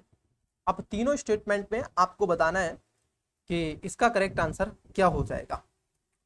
रोलेट एक्ट राजद्रोही समिति की सिफारिशों पर आधारित था। पहली बात तो ये पता होना चाहिए रोलेट सत्याग्रह कब हुआ था और ये क्यों लाया गया था, आपको पता है? रोलेट जो सत्याग्रह था ये खासतौर पर हम देखेंगे 1919 में हुआ था। कब हुआ था? 1919 में हुआ था। तो ये बात आपकी सही है कि यह रोलेट राजद्रोह समिति की सिफारिशों पर आधारित था और इसका मूलभूत उद्देश्य ये था कि जैसे 4 व्यक्ति एक स्थान पर खड़े हुए हैं, उनकी गिरफ्तारी हो जाए और उनको कहा जाए कि आप तो देशद्रोही हैं, आप पे राजद्रोह का केस अब लगेगा। इसके लिए जानो, रोलेट सत्याग्रह में गांधी जी ने होम रूलिंग का प्रयोग करने का प्रयास किया था। तो ये बात आपकी सही है, ठीक है। साइमन कमीशन के खिलाफ प्रदर्शन रोलेट सत्याग्रह के साथ हुआ था? नहीं, ये बात आपकी गलत है, क्योंकि साइमन जो कमीशन था ये आपका 1927 में आया और भारत में 2 बार आया था, 1928 में भी ये आया था। इसका कड़ा विरोध किया। जब आप स्पेक्ट्रम की बुक लेते हैं, स्पेक्ट्रम की बुक पर साफ तौर पर ऊपर ये फ्रंट पे जो इसका पेपर होता है उसी पे छपा हुआ है go back Simon, go back Simon, ठीक है।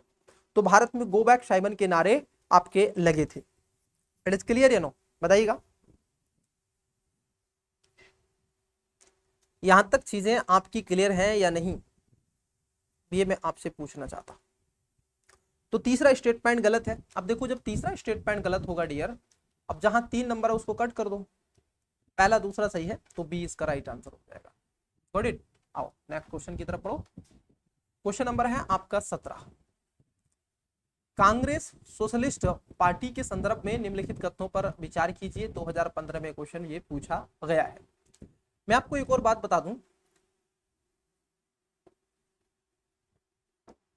जब आप टेस्ट सीरीज लगाओगे ना, जब हम आपसे टेस्ट सीरीज पर चर्चा करेंगे तो डियर आप पाओगे आपको यहां से कई क्वेश्चन देखने के लिए मिलेंगे टेस्ट सीरीज। क्योंकि टेस्ट सीरीज क्या करती है, कुछ टेस्ट सीरीज रिपीट क्वेश्चन आपको देती है और मैं कहूंगा ये बहुत अच्छी टेस्ट सीरीज मानी जाती है। जिस टेस्ट सीरीज के अंदर पीवाईक्यू होंगे, समझना, जिस टेस्ट सीरीज के अंदर पीवाईक्यू होंगे विद एक्सप्लेनेशन और एनालिसिस उसमें डिटेल्स में होगा, तो वो टेस्ट सीरीज बहुत ही जरूरी है। और उसमें क्वेश्चन कॉन्सेप्चुअली और करंट अफेयर से होने चाहिए। वो मेरी तरफ से वो जो टेस्ट सीरीज है वो 100% सही है और मैं हमेशा रिकमेंड करता हूं। अभी तक देखिए, अभी तो एजुकेशन बायर अपनी टेस्ट सीरीज नहीं लेकर के आया, लेकिन जिस दिन, ये मैं आपको आश्वासन दिलाना चाहता, जिस दिन भी हम टेस्ट सीरीज खुद की स्टार्ट करेंगे, एजुकेशन बायर परिवार की टेस्ट सीरीज जिस दिन स्टार्ट होगी ना, इस साल तो नहीं होगी, नेक्स्ट ईयर शायद हो, तो डियर याद कर लेना आप, वह टेस्ट सीरीज ऐसी होगी उसमें गुणवत्ता आपको ऑटोमेटिकली झलकेगी, उसमें यूपीएससी के पीवाईक्यू बहुत मिलेंगे, और हर एक सब्जेक्ट से जो आपको क्लैरिफाई दिया जाएगा, उसमें शेड्यूल दिया जाएगा कि इस सब्जेक्ट से वो कॉन्सेप्चुअली क्वेश्चन होंगे, उसमें डाटा का ध्यान रखा जाएगा, उसमें पूर्ण रूप से करंट अफेयर का ध्यान रखा जाएगा, और बीच बीच में उसमें उस सब्जेक्ट से जो भी पूछे गए अब तक के लगभग 20 वर्ष के या 10 वर्ष के जो भी क्वेश्चन पूछे गए हैं आपसे पीवाईक्यू, वो भी डाले जाए, और उस पर डिटेल्ड में एनालिसिस, ये टेस्ट सीरीज होती है वास्तविक रूप से। मैंने कई, आप देखोगे इंस्टीट्यूट की मैंने स्वयं देखी हैं टेस्ट सीरीजें जिस लेवल की होती हैं, तो मैं 3-4 टेस्ट सीरीजें प्रेफर करता हूँ, दृष्टि की हो, विजन की हो और संस्कृत की हो, और यदि अदर आप टेस्ट सीरीज लगाते हैं तो थोड़ा सा रिस्की हो सकता है ना, तो थोड़ा सा ध्यान में आपको रखना है। इसमें बेस्ट ऑफ बेस्ट जो टेस्ट सीरीज मानी जाती है अकॉर्डिंग टू जहाँ तक मेरा दृष्टिपात रहा है, मुझे जहाँ तक लगती है संस्कृत की बहुत अच्छी टेस्ट सीरीज होती है, मैंने उसको देखा, बड़ा ही अच्छा वो बनाते हैं टेस्ट संस्कृत की, लेकिन पॉपुलरिटी नाम की एक चीज़ होती है, मार्केटिंग उनकी नहीं है, तो थोड़ा सा इसलिए दृष्टि और विजन की बहुत ज़्यादा मार्केट में चलती है, तो ये भी एक मुद्दा है। ठीक है, चलिए क्वेश्चन को देखिएगा। तो यहाँ पर आपसे सोशलिस्ट पार्टी के बारे में क्वेश्चन पूछा गया है। इसने ब्रिटिश वस्तुओं के बहिष्कार और करों की चोरी की वकालत की। यह सर्वहारा वर्ग की तानाशाही स्थापित करना चाहता था। इसने अल्पसंख्यकों और उत्पीड़न वर्गों के लिए पृथक निर्वाचन मंडल की वकालत की। पूछा गया है आपसे सही किसके बारे में, कांग्रेस सोशलिस्ट जो पार्टी है इसके बारे में आपसे क्वेश्चन पूछ रहे हैं प्यारे। क्वेश्चन नंबर 17 देखो, आप कहोगे बताइए कि इसमें राइट आंसर क्या है। देखो इसमें तीनों बातें ये गलत है, कोई भी इसमें सही नहीं है, मतलब कि इसका राइट आंसर है डी। क्यों सर, ऐसा क्यों कह रहे हो? कांग्रेस की जो सोशलिस्ट पार्टी थी, जिसको सीएसपी, कांग्रेस के भीतर ही वामपंथी एक समूह था, उसने वर्ष 1934 में, कब, वर्ष 1934 में इस पार्टी का गठन कर दिया। आचार्य नरेंद्र देव इसके अध्यक्ष बने और जयप्रकाश नारायण जो थे इसके महासचिव बने। इस पार्टी का उदय भारतीय राष्ट्रीय कांग्रेस के बढ़ते वाम प्रभाव के कारण हुआ था और 1935 में कांग्रेस के 1/3 सदस्य कांग्रेस समाजवादी हो भी गए थे। इन नेताओं ने गांधी जी के विचार को खारिज कर दिया और इन्होंने तर्क विरोध के रूप में देखा। हालांकि मजदूर और किसान, ये बहुत बड़ी भूमिका है, आंदोलन में सक्रिय रहे, लेकिन इन्होंने भारतीय कम्युनिस्ट पार्टी के सांप्रदायिक रवैये को खारिज कर दिया और ब्रिटिश वस्तुओं के बहिष्कार, करों और चोरी की वकालत नहीं की थी। तो ये बात मान लो ध्यान। इसका जो ये उद्देश्य कदापि नहीं थे, इसका उद्देश्य था कि हम ब्रिटेन की पार्लियामेंट के अंतर्गत जाएं, जो समय की ब्रिटेन की सरकार है भारत में, और उनके नियम और नीतियों का विरोध करें, ये उनका मोटिव था। तो यहां पर तीनों स्टेटमेंट आपके गलत है। आइए नेक्स्ट क्वेश्चन देखते हैं। क्वेश्चन नेक्स्ट आपकी स्क्रीन पर है।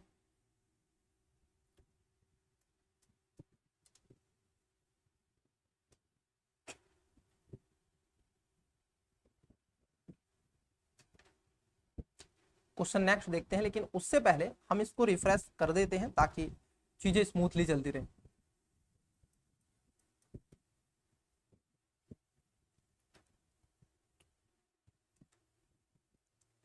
आप बता दीजिएगा मजा आ रहा है कि नहीं आपको। ये जो देखो पीवाईक्यू डिस्कशन है ना, ये बहुत कुछ आपको देगा, बहुत कुछ मतलब बहुत कुछ।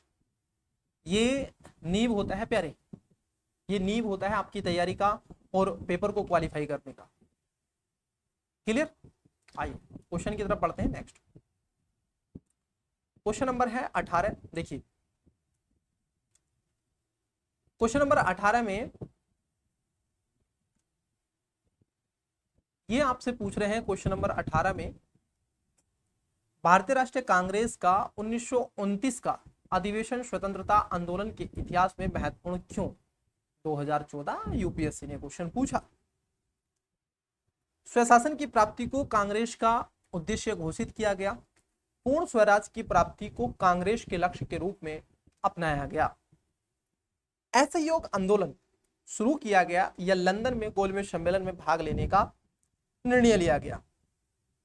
चलिए एक एक करके बात करते हैं।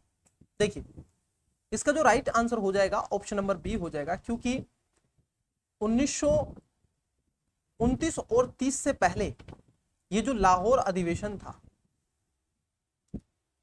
इससे पहले भारत में जो कांग्रेसियों का नारा था वो था स्वराज, स्वराज प्राप्ति, बस इतना था।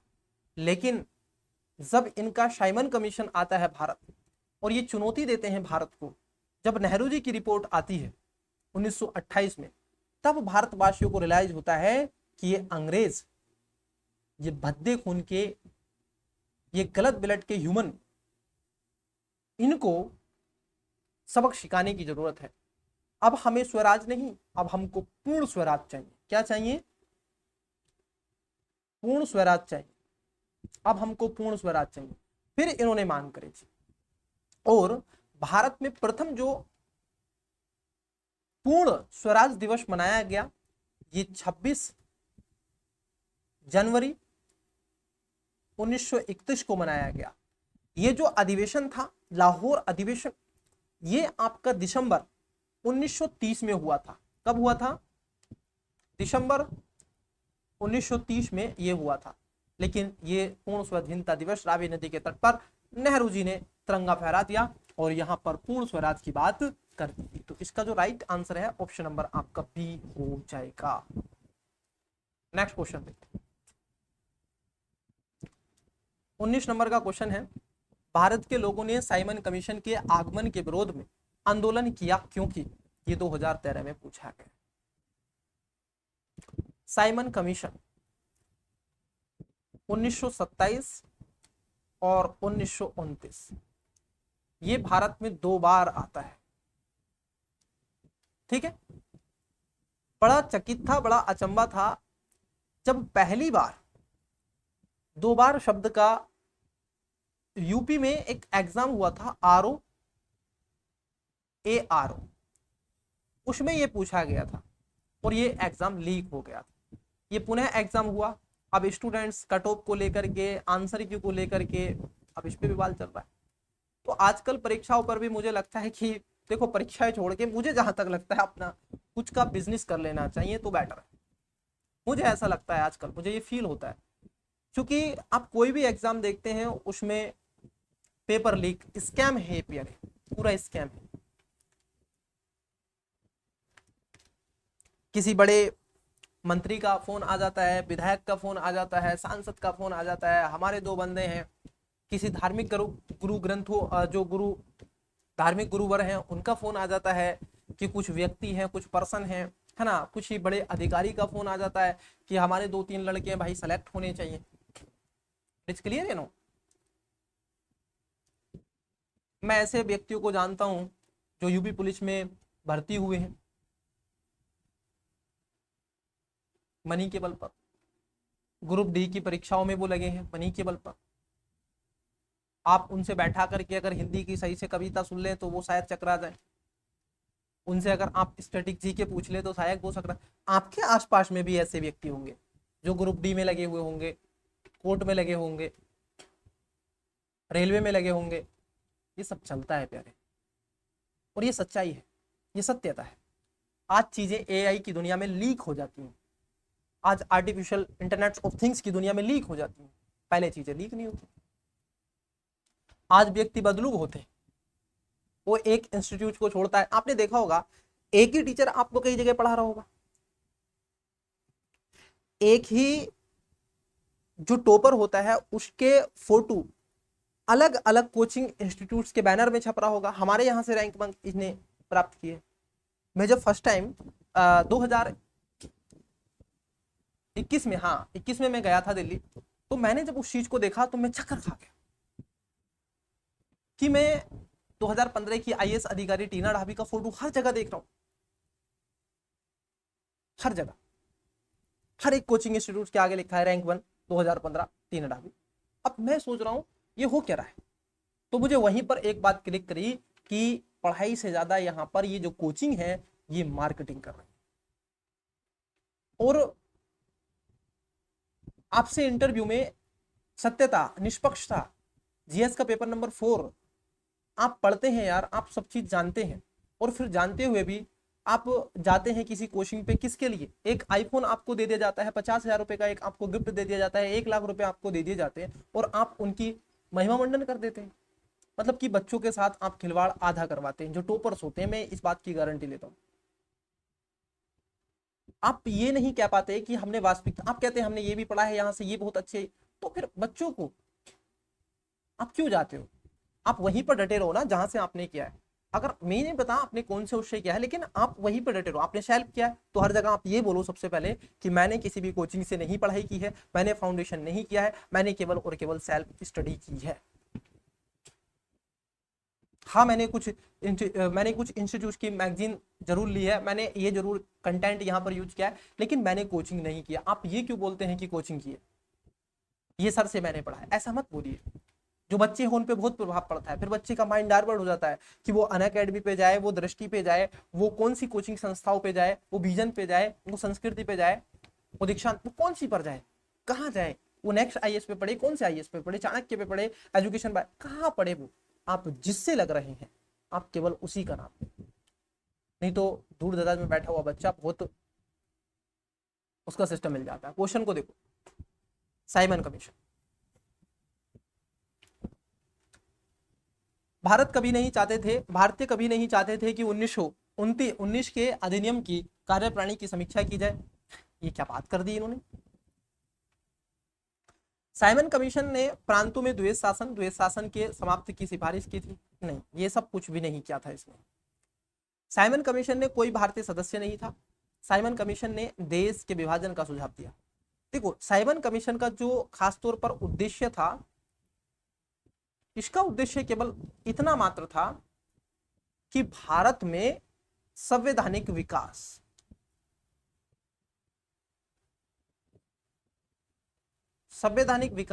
हो पाएगा या नहीं। भारत के लोग इतने समृद्ध हो चुके हैं, इतने मिच्योर हो चुके हैं कि नहीं, कि वो संविधान को अब चाहते हैं या फिर इनको कुछ नियम कानून दिए जाएं या नहीं, बस इतना था। तो इसमें ए, बी और डी तो गलत है। इसका right answer option number C. Simon Commission में कोई भारतीय सदस्य नहीं था, 7 सदस्य थे, सब के सब इसमें अंग्रेज थे, व्हाइट ब्लड आप कह सकते हैं। क्वेश्चन देखिएगा आपका 20। ये साइमन कमीशन से एक अभी मेरे को मोमेंट्स याद आ रहा है। अभी 18 से 19 सितंबर को यूके के अंदर वहां के लगभग 3 से 4 लाख लोग सड़कों पे आ गए। क्यों जानते हो? रिफ्यूज के चलते। और वहां के कई ऐसे पॉलिटिशियन, पार्टी और बड़े बड़े कार्यकर्ताओं का ये वक्तव्य लिखित हुए, और उन्होंने कहा भरे मंच से कि हम पर वो राज कर रहे हैं जिन पे हमने कभी राज किया था, जो हमारे उपनिवेश थे वो हम पर राज कर रहे हैं, इनको भगाओ यहां से, इनको देश से निकालो। जो यहाँ पर माइग्रेट हुआ है, जो रिफ्यूज है इस देश के अंतर्गत, जो यहाँ पर आ गए हैं, बहुत बड़ी समस्या वहां पर जन्म ले चुकी है। मैंने कहा ना कि ये जो विश्व है ना, ये एक ऐसे परमाणु बम पर बैठा हुआ है, पता नहीं कब फटेगा। आप भारत के आस पड़ोस को देखो एक बार, नेबरहुड पॉलिसी हम कहते हैं। आप देखिए नेपाल की स्थिति, अभी जला नेपाल, देखिए वहां पर क्या स्थिति रही। उसके साथ साथ पाकिस्तान तो आप जानती हैं आतंकवाद का गढ़ कहा जाता है इसको। यहाँ पर कूप है, सैन्य का शासन है। म्यांमार को देखिए, आंग सान सू की आज तक जेल के अंदर है, कूप है वहां पर। श्रीलंका की स्थिति आप जानते हैं, चाइना कुंडली मारकर बैठ गया इच्छाधारी नाग की तरह। अफगानिस्तान, उसके पहले देखिएगा किस तरीके से वहां की स्थिति हुई, वहां के भागना पड़ा वहां के प्रधानमंत्री को। आप इस आस पड़ोस के डायमेंशन को देखो, भारत बचाओ।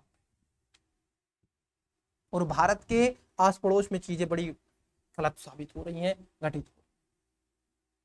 अफ्रीका महाद्वीप को देखो, फ्रांस में लोग सड़कों पर हैं, विरोध कर रहे हैं।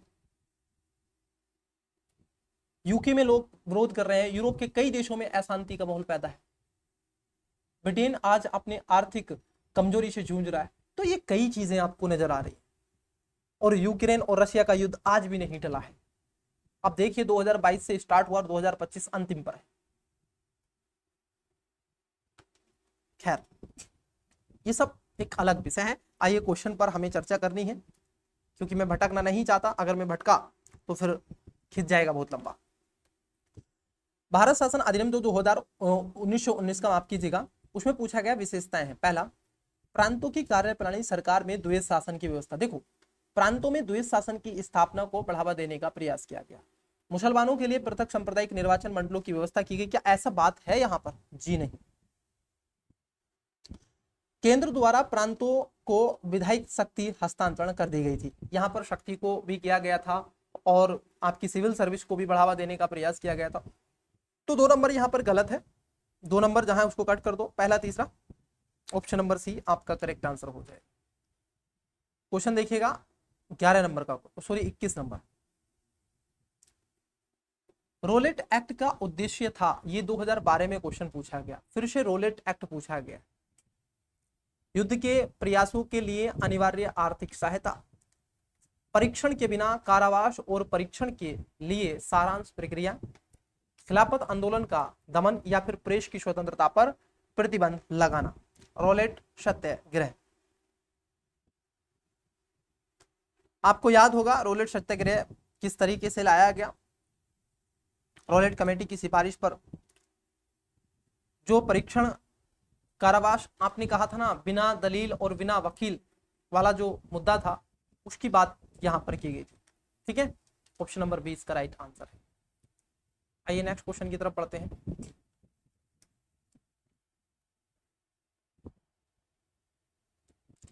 बाईस नंबर, भारतीय राष्ट्रीय कांग्रेस का लाहौर अधिवेशन 1929 इतिहास में बहुत महत्वपूर्ण है, क्योंकि लाहौर अधिवेशन, मैं चाहता हूं कि इसका राइट आंसर आप दें तो बेटर, इसका राइट आंसर आप दें तो बेटर, क्योंकि मैं इस पर आपसे चर्चा परिचर्चा कर चुका हूं, क्योंकि मैं आपसे इस पे चर्चा परिचर्चा कर चुका हूं डियर। तो मैं चाहता हूं कि आप इसका करेक्ट आंसर आवश्यक रूप से दें। आइए देख लेते हैं। कांग्रेस ने पूर्ण स्वतंत्रता की मांग करते हुए एक प्रस्ताव पारित किया। उस शस्त्र में गर्मपंथियों और नरमपंथियों के बीच की दरार को सुलझाने का काम किया गया। उस शस्त्र में द्विराष्ट्र सिद्धांत को खारिज करते हुए एक प्रस्ताव पारित किया गया था। निम्नलिखित में से कौन सा ये से कथन आपके सही है, बताइएगा। इसका राइट आंसर देना आपको कमेंट्स में। ओके, इसका करेक्ट आंसर आपने देना है कमेंट्स में, क्वेश्चन नंबर 22 का। मैं अगले क्वेश्चन पे चलता हूं।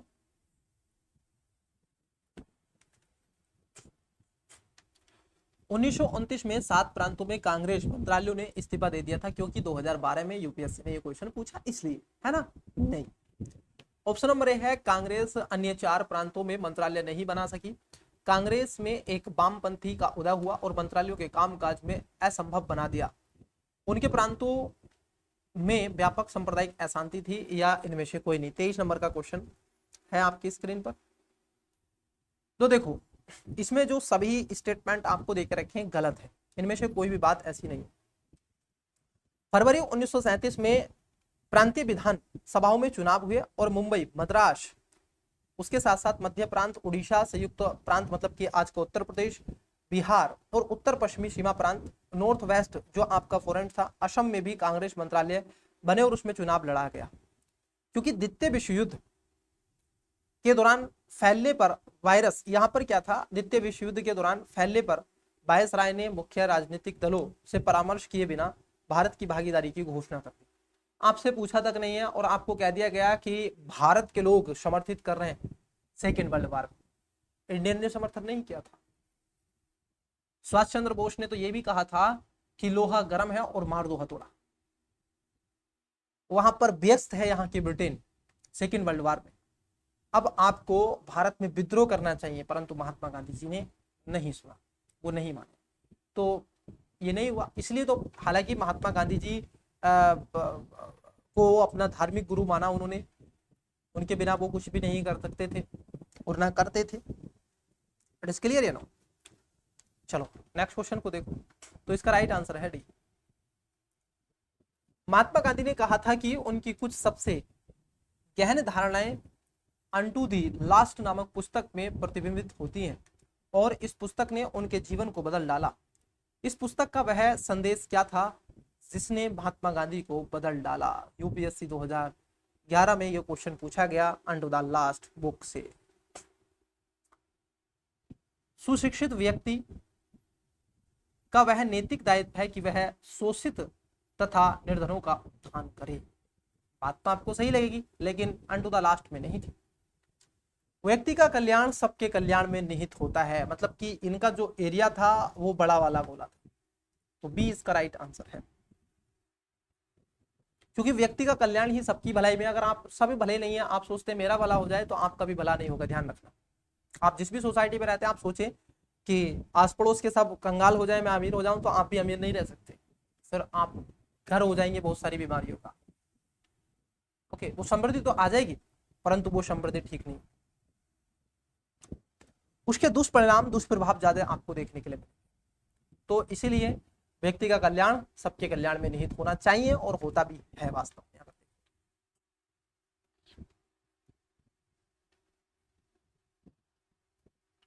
क्वेश्चन नंबर है आपका 25।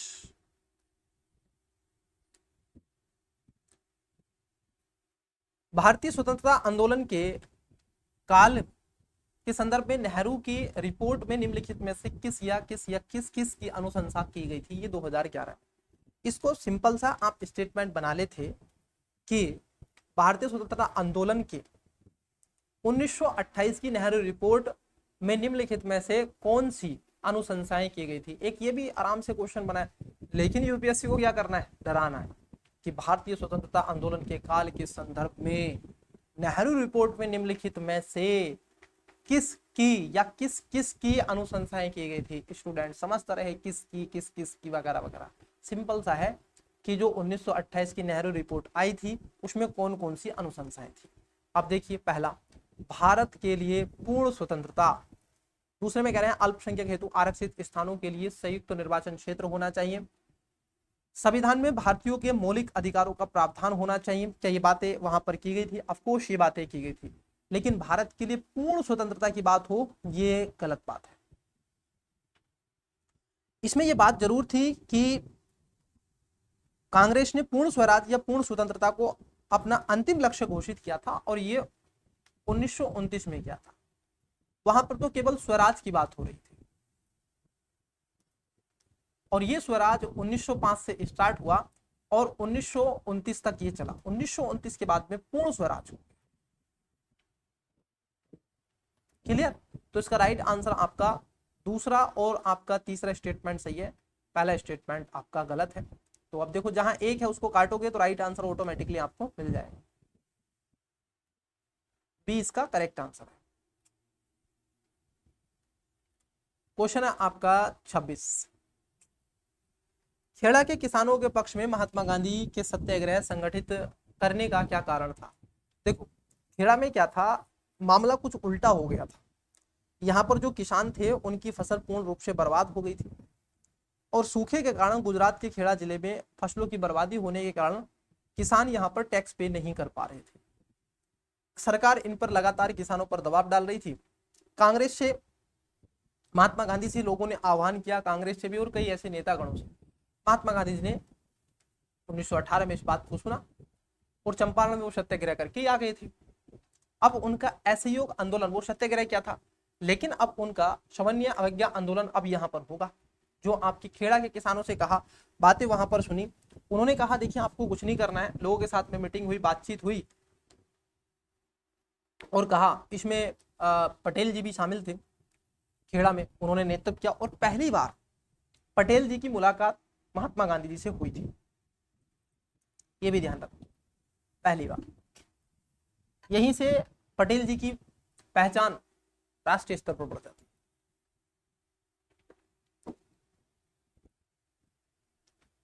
तो अकाल पड़ने के बावजूद प्रशासन ने भू राजस्व की उगाही स्थगित नहीं की थी।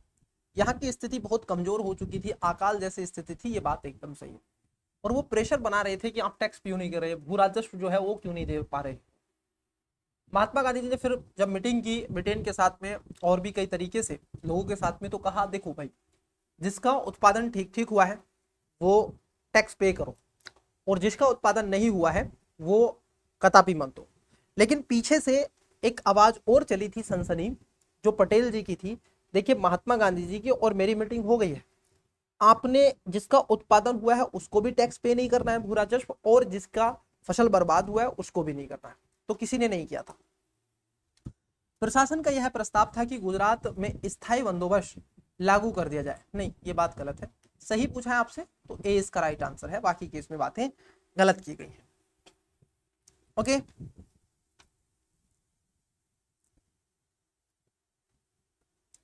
चलिए नेक्स्ट क्वेश्चन की तरफ बढ़ते हैं। ये इसका एक्सप्लेनेशन है डियर।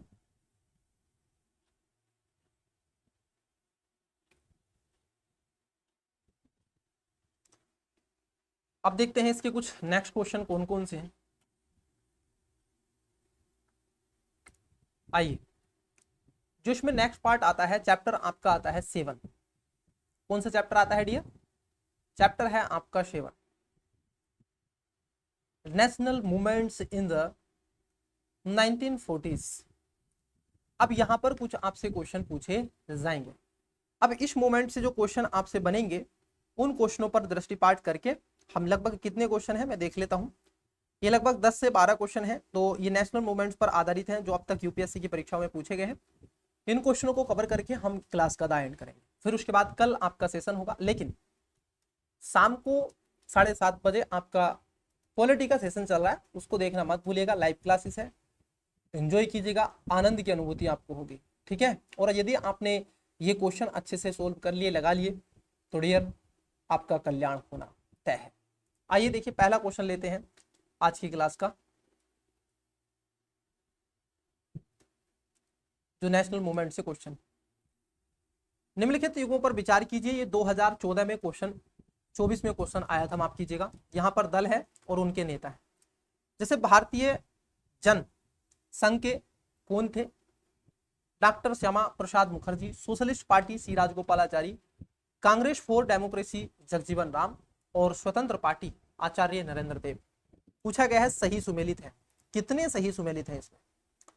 ये 2023 में यूपीएससी ने एक ट्विस्ट दिया था डियर, सभी एस्पिरेंट्स को और कोचिंग इंस्टीट्यूट को और सभी टीचर्स को, कि बताओ अब इसमें कौन से सही है। ऐसी स्थिति में आपकी 100% एक्यूरेसी होनी चाहिए, आप श्योर होने चाहिए क्वेश्चन के बारे में 100%, तभी आप अटेम्प्ट करेंगे। और तुक्का मारना है तो भाई फिर तो कुछ भी कर, यूट्यूब पे चलता रहता है, ऐसे तुक्का लगा लो, ऐसे में 2 तो सही होते ही हैं, 3 सही होते हैं। देखो डियर, अगर आपको पता है तो पता है, फिर आप तुक्का मारोगे तो उसमें आपके 99.9% गलत होने के चांसेस हैं, 0.1% सही होने के चांसेस रहते हैं। तुक्के का एक ऐसे ही होता है। अगर आपका किस्मत साथ है, लक सही है, दिन अच्छा है ना, तो आप कोई सा भी दबा दीजिए, बटन सही जाएगा। एक तो वो है। तो आओ देखो, इसमें खासतौर पर कौन कौन से सही सुमेलित हैं ये आपसे पूछा जा रहा है। अगर हम देखें, भारतीय जनसंघ दे डॉक्टर श्यामाजी प्रसाद मुखर्जी इसके शामिल थे। ऑफकोर्स ये 1951 में भारतीय जनसंघ की स्थापना हुई थी। कब हुई थी? 1951 में इसकी स्थापना हुई थी, तो पहला सही। सोशलिस्ट पार्टी, ये कह रहे हैं सी राजगोपालाचारी, ये गलत है। क्यों? क्योंकि सी राजगोपालाचारी सोशलिस्ट पार्टी से नहीं जुड़े हुए थे, वे भारतीय राष्ट्रीय कांग्रेस के एक अग्रणी व्यक्ति थे, और बाद में उन्होंने स्वतंत्र पार्टी की स्थापना करी थी। किसकी पार्टी की स्थापना करी थी? स्वतंत्र पार्टी। एक स्वतंत्र पार्टी इन्होंने बनाई थी। ठीक है, तो ये बात आपकी गलत है, सेकंड वाला। कांग्रेस फॉर डेमोक्रेसी जगजीवन राम, ये जो थे ये इसी से संबंधित थे, और इन्होंने 1977 में कांग्रेस फॉर डेमोक्रेसी की स्थापना करी थी। 1977 स्वतंत्रता के पश्चात। स्वतंत्र पार्टी आचार्य नरेंद्र देव, ये आपके गलत हो जाएंगे, क्योंकि आचार्य नरेंद्र देव सोशलिस्ट पार्टी के प्रमुख नेता थे। ठीक है, किसके नेता थे? सोशलिस्ट पार्टी, सोशलिस्ट जो पार्टी थी इसके ये क्या थे? लीडर थे। ये इसके लीडर थे। तो यहाँ पर चौथा गलत है। अब देखो दो सही है इसमें, पहला और तीसरा, तो इसमें केवल दो सही। ऑप्शन आपका बी राइट आंसर हो। क्लियर, चलिए नेक्स्ट क्वेश्चन है आपका 32, मतलब कि अब इस पे नंबर पे मत जाइएगा 32 है क्या है, आप नेक्स्ट क्वेश्चन को देखो। भारत सरकार अधिनियम 1935 के संदर्भ में निम्नलिखित कथनों पर विचार कीजिए। ये भी 2014 में क्वेश्चन पूछा। डियर, 1935 से बहुत बार मल्टीपल टाइम क्वेश्चन पूछे जाते रहे हैं, भविष्य में पूछे जाएंगे, अभी भी पूछे जा रहे हैं। कितना बड़ा है 1935 का एक्ट। एक बार अगर आपने कंटेस्ट कर लिया और उस पर 3 क्वेश्चन आपने लगा लिए, आपका 1935 कंप्लीट। और मुझे लगता है अब तक तो हो भी गया होगा, क्योंकि अब तक ये चौथा क्वेश्चन है 1935 का क्लास में। इसमें ब्रिटिश भारतीय प्रांतों और देशी रियासतों को मिलाकर एक अखिल भारतीय संघ फेडरेशन की स्थापना का प्रावधान किया गया था। क्या बात सही है? ऑफ कोर्स ये बात आपकी सही है। रक्षा और विदेश संबंधी मामलों को परिसंघीय विधानमंडल के नियंत्रण के अधीन रखा गया था। किसकी बात की जा रही है? रक्षा और विदेश। और यहां पर कह रहे हैं परिसंघीय विधानमंडल, ये आपका गलत है। यहां पर प्रांतों को थोड़ा ही नहीं दिया जाएगा। ये जो मामले थे ये तो आरक्षित विषय थे, जैसा कि मैंने आपको पहले भी बताया। और आरक्षित विषयों को कैसे आप विधानमंडल को दे सकते हैं? अगर आपका फॉरेनर का मामला है, मैटर है रक्षा का, सिक्योरिटी का, तो ये तो सेकंड तो 100% गलत है, 100% गलत है। तो पहला इसमें सही है, 2 गलत है, उसे काट दो, ऑप्शन नंबर 1। तो ये 50-50 वाले पे आप खेल सकते हो। कॉमन सेंस भी लगाओगे फिर भी आपको चीजें पता चल जाए। क्वेश्चन है नेक्स्ट,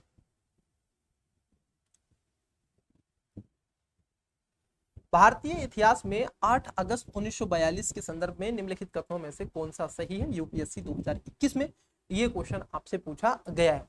और पीसीएस आजकल क्या कर रहा है? आजकल नहीं, पिछले 5-10 सालों से लगातार मल्टीपल टाइम कॉपी कर रहा है यूपीएससी। तो यहां से क्वेश्चन बेटा आने तय है, ये ध्यान रखो। AIPC द्वारा भारत छोड़ो आंदोलन अंगीकार किया गया। वायसराय की एग्जीक्यूटिव काउंसिल का विस्तार अधिक संख्या में भारतीयों को सम्मिलित करने के लिए किया गया। 7 प्रांतों में कांग्रेस मंत्रिमंडल ने त्यागपत्र दे दिया। डी में कह रहे हैं क्रिप्स ने प्रस्ताव रखा कि द्वितीय विश्व युद्ध की समाप्ति होते ही उनको स्वतंत्रता दे दी जाएगी या संविधान सभा का गठन किया जाएगा। बताइएगा, क्वेश्चन आपकी स्क्रीन पर है। चलिए, इसका जो राइट आंसर है, क्योंकि आपसे सही पूछा गया है, 8 अगस्त 1942 को भारत में कांग्रेस की कार्यकारी समिति ने जो वर्धा में बैठक की थी और गांधी जी ने वहां पर अहिंसक जन आंदोलन की संभावना संभालने के लिए इसको अधिकृत करी। संकल्प में आमतौर पर भारत छोड़ो आंदोलन का संकल्प लिया गया था। क्या लिया गया था? भारत छोड़ो आंदोलन। भारत छोड़ो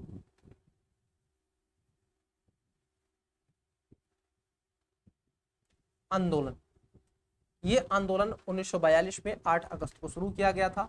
और ये भारत छोड़ो आंदोलन की बात करी गई थी और ये एक अंगीकार प्रस्ताव भी था। कहां पर? वर्धा में। क्लियर है ना? मुंबई के ग्वालियर टैंक में कांग्रेस की बैठक में इस बात को और भी ज्यादा बढ़ावा दिया गया। लेकिन ये 8 अगस्त को होना था, रात्रि को ही 9 अगस्त, ये 8 अगस्त को होना था, 7 अगस्त को इस सबको गिरफ्तार कर लिया। फिर ये आंदोलन तो हुआ लेकिन अपने मूलभूत डायरेक्शन से भटक गया। और खासतौर पर जो भी लोकल स्थानीय स्तर की प्रांतों की सरकारें थी, जो रजवाड़े थे, उन्होंने इसको समर्थन दिया और फिर उन्होंने अपने तरीके से इसको लड़ा। ठीक है, चलिए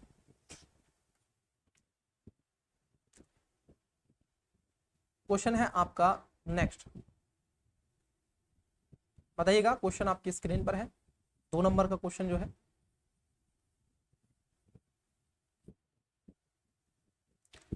औपनिवेशिक भारत के संदर्भ में शाह नवाज खान, प्रेम कुमार सहगल और गुरबख्श सिंह ढिल्लों याद किए जाते हैं। क्यों? आपने पढ़ा होगा इनके बारे में। जब आजाद हिंद फौज की आप बात करते हैं तो इनको भी आप याद करते हैं। आजाद हिंद फौज की आप बात करते हैं तो आप प्रेम कुमार सहगल की भी बात करते हैं, गुरबख्श कुमार ढिल्लों की भी बात करते हैं, शाह नवाज खान की भी बात करते हैं। तो आजाद हिंद फौज, इंडियन नेशनल आर्मी के अधिकारियों के रूप में इनको याद किया जाता है और इनको जाना जाता है। इन्होंने अंग्रेजों से INA ने लोहा लिया था और लगभग 23,000 इसमें भारतीय राष्ट्रीय सैनिकों को पकड़ लिया था अंग्रेजों ने और उस पर राजद्रोही का आरोप लगाया था। देखिए 23,000 लोगों को राजद्रोही, मतलब जिस लेवल का शोषण किया गया है ना, आप कल्पना नहीं कर सकते। जिस लेवल का शोषण किया था अंग्रेजों ने, बहुत ही भयानक शोषण। पूरा भारतीय इतिहास पढ़ लो, आपको वहां पर महिलाओं की बातें यहीं दी गई। पूरा भारतीय इतिहास पढ़ लो, प्राचीन काल से लगाकर अब तक, आप महिलाओं के साथ में क्या होता था, क्या दुर्दशा थी, उसके बारे में आपको मिलेगा ही नहीं। जिस दिन पता चल जाएगा छोटे बच्चों के साथ में क्या होया करता था, तो आप आंदोलन पे आ जाएंगे। ये वो वर्ग है डियर जिसको हमेशा साइड करके देखा गया सोसाइटी। ये अंग्रेज जो शोषण करते थे ना महिलाओं का, आप अज्यूम नहीं कर सकते, बहुत शोषण किया है। तो इसमें खासतौर पर इनको जाना गया, लाल किला परीक्षण इसमें हुआ था और इन पर मुकदमा भी चलाया गया था। नंबर 1945 में पहले 3 वरिष्ठ जो अधिकारियों, जिसमें शाहनवाज खान, प्रेम कुमार सहगल और गुरुबख्श ढिल्लों पर मुकदमा चलाया गया। यह दावा किया गया था कि वे जापानियों के पक्ष लेकर के युद्ध में अंग्रेजों के खिलाफ लड़कर ब्रिटिश ताज के खिलाफ खड़े थे। यह ऐसा देखने के लिए मिला। ठीक है, चलिए नेक्स्ट क्वेश्चन को देखते हैं। 3 नंबर का क्वेश्चन आपकी स्क्रीन पर है, बताइए निम्नलिखित में से कौन 1948 में स्थापित हिंद मजदूर सभा के संस्थापक थे। 2018 में आपसे क्वेश्चन पूछा गया है। B Krishna Pillai, EMS Namboodiripad और KC जॉर्ज। बी जयप्रकाश नारायण, दीनदयाल उपाध्याय और MN रॉय। CP रामास्वामी अय्यर, के कामराज और वीरस लिंगम पटलू। ये पता नहीं ऐसे नाम क्यों रखते थे, मैं कहता हूं भाई सीधे नाम रख लेते। अशोक मेहता, TS रामा अनुजम और GG मेहता। इनके नाम बड़े हैं, ये शॉर्ट में करे गए हैं। ये इनके नाम बहुत बहुत बड़े हुआ करते थे, आज के नाम बहुत छोटे होते हैं, है ना। तो देखिए इसका जो राइट आंसर हो जाएगा, मतलब कि जो हिंद मजदूर सभा थी ये 29 दिसंबर खासतौर पर 1948 को समाजवादियों के फॉरवर्ड ब्लॉक समर्थकों के द्वारा स्वतंत्र संघोगियों के द्वारा की गई थी। इसमें अशोक मेहता और TS रामा अनुजम और GG मेहता इसमें शामिल थे। तो इसका right answer option number D हो जाएगा। 4 नंबर, भारतीय स्वतंत्रता संग्राम के संदर्भ में निम्नलिखित घटनाओं पर विचार कीजिए। 2017 में UPSC में पूछा गया। पहला, रॉयल इंडियन नेवी का विद्रोह कब हुआ था, याद है आपको? रॉयल इंडियन नेवी का विद्रोह यह हुआ था फरवरी 1946 में। फरवरी 1946 में यह हुआ था और इन्होंने मांग की थी जो इनकी पेंशन थी और जो यहाँ पर यहाँ के नौ सैनिकों को जो खासतौर पर फूड मिलता था उसको लेकर। भारत छोड़ो आंदोलन की शुरुआत ये 1942 में होता है और दूसरा गोलमेज सम्मेलन ये 1931 में होता है। तो सही कालानुक्रम में आपको लगा देना है। तो पहले आएगा 3, फिर 2, फिर आपका 1। 3, 2, 1 ऑप्शन नंबर सी इसका राइट आंसर। चलिए, सर स्टैनफोर्ड क्रिप्स की योजना में यह परिकल्पना की गई थी कि द्वितीय विश्व युद्ध के बाद भारत में संविधान सभा का गठन किया जाएगा, है ना। यही तो चीजें थी, भारत को डोमिनियन स्टेट का दर्जा दिया जाएगा। हम बात कर रहे हैं पूर्ण स्वराज की और ये बात कर रहे हैं किसकी, डोमिनियन स्टेट की। 2016 में ये पूछा गया था। क्या क्या होगा, भारत को पूर्ण स्वतंत्रता दी जानी चाहिए? नहीं, स्वतंत्रता प्रदान करने से पहले भारत को 2 भागों में विभाजित किया जाएगा, मतलब कि भारत और पाकिस्तान। भारत को इस शर्त के साथ एक गणतंत्र बनाना चाहिए कि वह राष्ट्रमंडल में शामिल हो। नहीं डियर, ये बात थी यहाँ पर कि भारत को डोमिनियन का दर्जा दिया जाना चाहिए। किसके बाद? सेकेंड वर्ल्ड वॉर के बाद। कब समाप्त होगा पता ही नहीं है, आज भी नहीं पता है। 2022 में रशिया और यूक्रेन का वार हुआ, आज तक उसका हल नहीं निकल पा रहा है। आप देखोगे गाजा इजराइल की क्या स्थिति बनी हुई है, आज भी उसका समापन 2023 से नहीं हो पा रहा है। वहां पे महिलाएं, छोटे बच्चे, उनका जो शोषण बहवा स्थिति में हो रहा है, वहां पर अकाल स्थिति हो गई है। उसको एक तरीके से आपातकाल घोषित कर दिया गया उस देश के अंदर। कैसा आपातकाल डियर? वहां पर आप देखोगे महामारी फैल चुकी है, लोगों पे अकाल, उस देश को अकाल ग्रस्त घोषित कर दिया गया है, खाने के लिए फूड नहीं है वहां पर, यूएन सीओ के द्वारा वहां पर राशन पहुंचाया जा रहा है। सोचो जरा। तो हम उसी देश में रहते हैं, सॉरी उसी उसी दुनिया में रहते हैं जहां पर मानव को मानव नहीं, बड़ी ही बदतर स्थिति भी है। कैबिनेट मिशन के संदर्भ में निम्नलिखित में से कौन सा ये सही कथन आपके सही है? यह है 2015 में कैबिनेट मिशन 1900 कब आया था बताइएगा। कैबिनेट मिशन भारत कब आया था ये मैं आपसे पूछना चाहता। कब आया था? 1946 में। आइए, इसने एक संघीय सरकार की सिफारिश की थी, ऑफ कोर्स। इसने भारतीय न्यायालयों को शक्तियों का विस्तार की बात करी थी और आईसीएस के अधिक भारतीयों को प्रदान किया जाए इसकी बात की थी। कैसी बात की थी बताइएगा इसका राइट आंसर। देखो, इसमें कैबिनेट जो मिशन था ये आया था खासतौर पर फरवरी में और 1946 में इसको लाया गया। इसने एक संघीय सरकार की सिफारिश पर इसको रखा गया, लेकिन इसने न्यायालयों को शक्तियों का विस्तार किया जाए ऐसी कोई बात नहीं की थी, बल्कि जो आपका भारत शासन अधिनियम 1935 का था उसमें इस बात को रखा गया था। इंडियन जो सिविल सर्विस है उसमें अधिक भारतीयों को प्रदान नहीं, ये आपका 1935 में था ना कि 46 में। तो ये दोनों तो गलत है। अब जहां पर 3 है ये कट जाएगा, एक आपका सही है, तो ये इसका राइट आंसर हो जाएगा। अरे बोलो हाँ, इट इज क्लियर है नो। चलिए नेक्स्ट क्वेश्चन देते हैं। 7 नंबर, भारत में बंगाल में तेवांगा किसान आंदोलन की मांग की थी। ये 2013 में यूपीएससी ने पूछा है। बंगाल में तेवांगा किसान आंदोलन किसके द्वारा ये स्टार्ट किया गया था? देखिए, ये जो तेवांगा आंदोलन था ये खासतौर पर 1946 में इसको सुचारू रूप से लागू कर दिया गया और यहाँ के किसानों ने सामूहिक संघर्ष के माध्यम से तेवांगा बाढ़ आयोग की सिफारिश की थी, क्योंकि वहां पर गंगा में पानी बहुत ज्यादा होने के कारण और उसकी ट्रिब्यूटरी में होने के कारण बहुत भयावह स्थिति थी। और आज वास्तव में वहां का जो कोशी वाला क्षेत्र है ना, कोशी जो रीजन है ना, कोशी नदी पर बिहार का, उसकी बहुत भयावह स्थिति। वहां पे लोगों के पास में खाना नहीं है, पीने के लिए पानी नहीं है, हेल्थ नहीं है, शिक्षा नहीं है, मतलब कि वंचित है वो। ऐसे मान लीजिए दूसरी दुनिया के लोग हैं। आपको ये महसूस नहीं हो सकता कि ये लोग भारत के लोग हैं, समझे? तो जमींदारों नहीं, जमींदारों के लिए ये नहीं था, ये सभी किसान नहीं, जमींदारों नहीं, ये खासतौर पर क्या था, किसानों को भूमि और स्वामित्व प्रदान करना, क्योंकि भूमि के वास्तविक किसान हुआ करते थे। तो ये किसके प्रति था? ये किसके प्रति था? कि तेवांगा आंदोलन बाढ़ ग्रस्त क्षेत्र का आह्वान करना था। हाँ, फसल की कटाई के उपरांत, सॉरी माफ कीजिएगा, इसका राइट आंसर है ऑप्शन नंबर ए। मैंने पढ़ा नहीं था।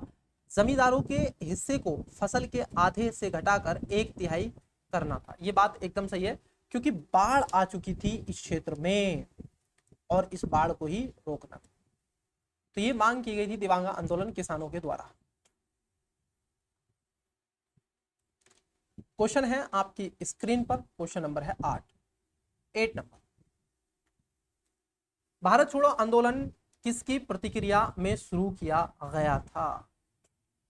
Cabinet mission, Cripps mission, Simon Commission report या फिर बेबल योजना? बताइएगा। भारत छोड़ो आंदोलन 1942 में हुआ था और क्रिप्स मिशन जो था स्टैटिफोर्ड क्रिप्स की अध्यक्षता में, यह भी 1942 में ही आया था। ठीक है, तो ऑप्शन नंबर क्या हो जाएगा? 8 का जो राइट आंसर हो जाएगा, इसका जो करेक्ट आंसर होगा ये ऑप्शन नंबर बी हो जाएगा, Cripps mission. It is clear no. चलिए, हमने बात करी ली है भारत छोड़ो आंदोलन के बारे में, वर्धा वगैरह वो कमेटी। भारतीय स्वतंत्रता आंदोलन के संदर्भ में उषा मेहता की ख्याति है, मतलब क्यों उनको जाना जाता है उषा मेहता को? यूपीएससी 2011 में ये क्वेश्चन पूछा गया है। भारत छोड़ो आंदोलन की बेला में गुप्त कांग्रेस रेडियो चलाने हेतु, द्वितीय गोलमेज सम्मेलन में सहभागिता हेतु, आजाद हिंद फौज की एक टुकड़ी का नेतृत्व करने हेतु और पंडित जवाहरलाल नेहरू की अंतरिम सरकार के गठन में सहायक भूमिका निभाने हेतु क्यों इनको जाना जाता है? देखिए, हुआ क्या था, जब भारत छोड़ो आंदोलन आपका स्टार्ट हुआ था तो उस समय रात्रि को ही 8 अगस्त के पहले ही सबको गिरफ्तार कर लिया गया जो प्रमुख नेता थे। तो तो फिर आंदोलन अपने तरीके से चला, लोगों ने अपने तरीके से बिना नेतृत्व, इसको कहा जाता है नेतृत्वहीन आंदोलन कहा जाता है भारत छोड़ो आंदोलन, फिर भी ये सफल रहा है। भारत छोड़ो आंदोलन की बेला में गुप्त कांग्रेस रेडियो चलाने हेतु इनको ख्याति प्राप्त है, इनको जाना जाता है उषा मेहता को। ये आह्वान करती थी, बताती थी लोगों को, ये सूचनाएं दिया करती थी रेडियो के माध्यम से। क्वेश्चन है आज की क्लास का लास्ट, 1942 के भारत छोड़ो आंदोलन के संबंध में निम्नलिखित में से कौन सी टिप्पणी सत्य नहीं है? 2011। तो डियर, इसका राइट आंसर आपको कमेंट्स करना है। ऑप्शन नंबर है, यह आंदोलन अहिंसक था, उसका नेतृत्व महात्मा गांधी ने किया था, यह आंदोलन स्वतः प्रतिबंधित था और इसने सामान्य श्रमिक वर्ग को आकर्षित नहीं किया। तो इसका जो करेक्ट आंसर है आपको क्या करना है, पहली बात तो इसका राइट आंसर आपने देना है कमेंट्स में, इट इज क्लियर है ना। और आपको बताना है इसका करेक्ट आंसर जो भी क्वेश्चन आपसे पूछे गए हैं। और डियर, आपको क्लास कैसा लगा अपना फीडबैक देना मत भूलिएगा। और चैनल को अभी तक आपने सब्सक्राइब नहीं किया है तो कृपया करके चैनल को सब्सक्राइब भी कर दें, वीडियो को लाइक भी कर दें। भारत के किस कोने से आप इस क्लास को देख रहे हो और कितने एस्पिरेंट्स का 12 अक्टूबर को एग्जाम है यूपीपीसीएस का, कमेंट्स में आवश्यक रूप से बताएं। उनके लिए कुछ टिप्स है उसको भी हम बताएंगे। तो चलिएगा, आज की क्लास में इतना ही। मिलते हैं शाम को 7:30 बजे पॉलिटी के लाइव सेशन में। कब मिलते हैं मैं आपको एक और सूचना दे देता हूं, शाम को 7:30 पर लाइव मिलेंगे मिस्टर कुमार सर, मतलब कि मैं, और इसमें हम पॉलिटी का जो सेशन चल रहा है उसको हम देखेंगे।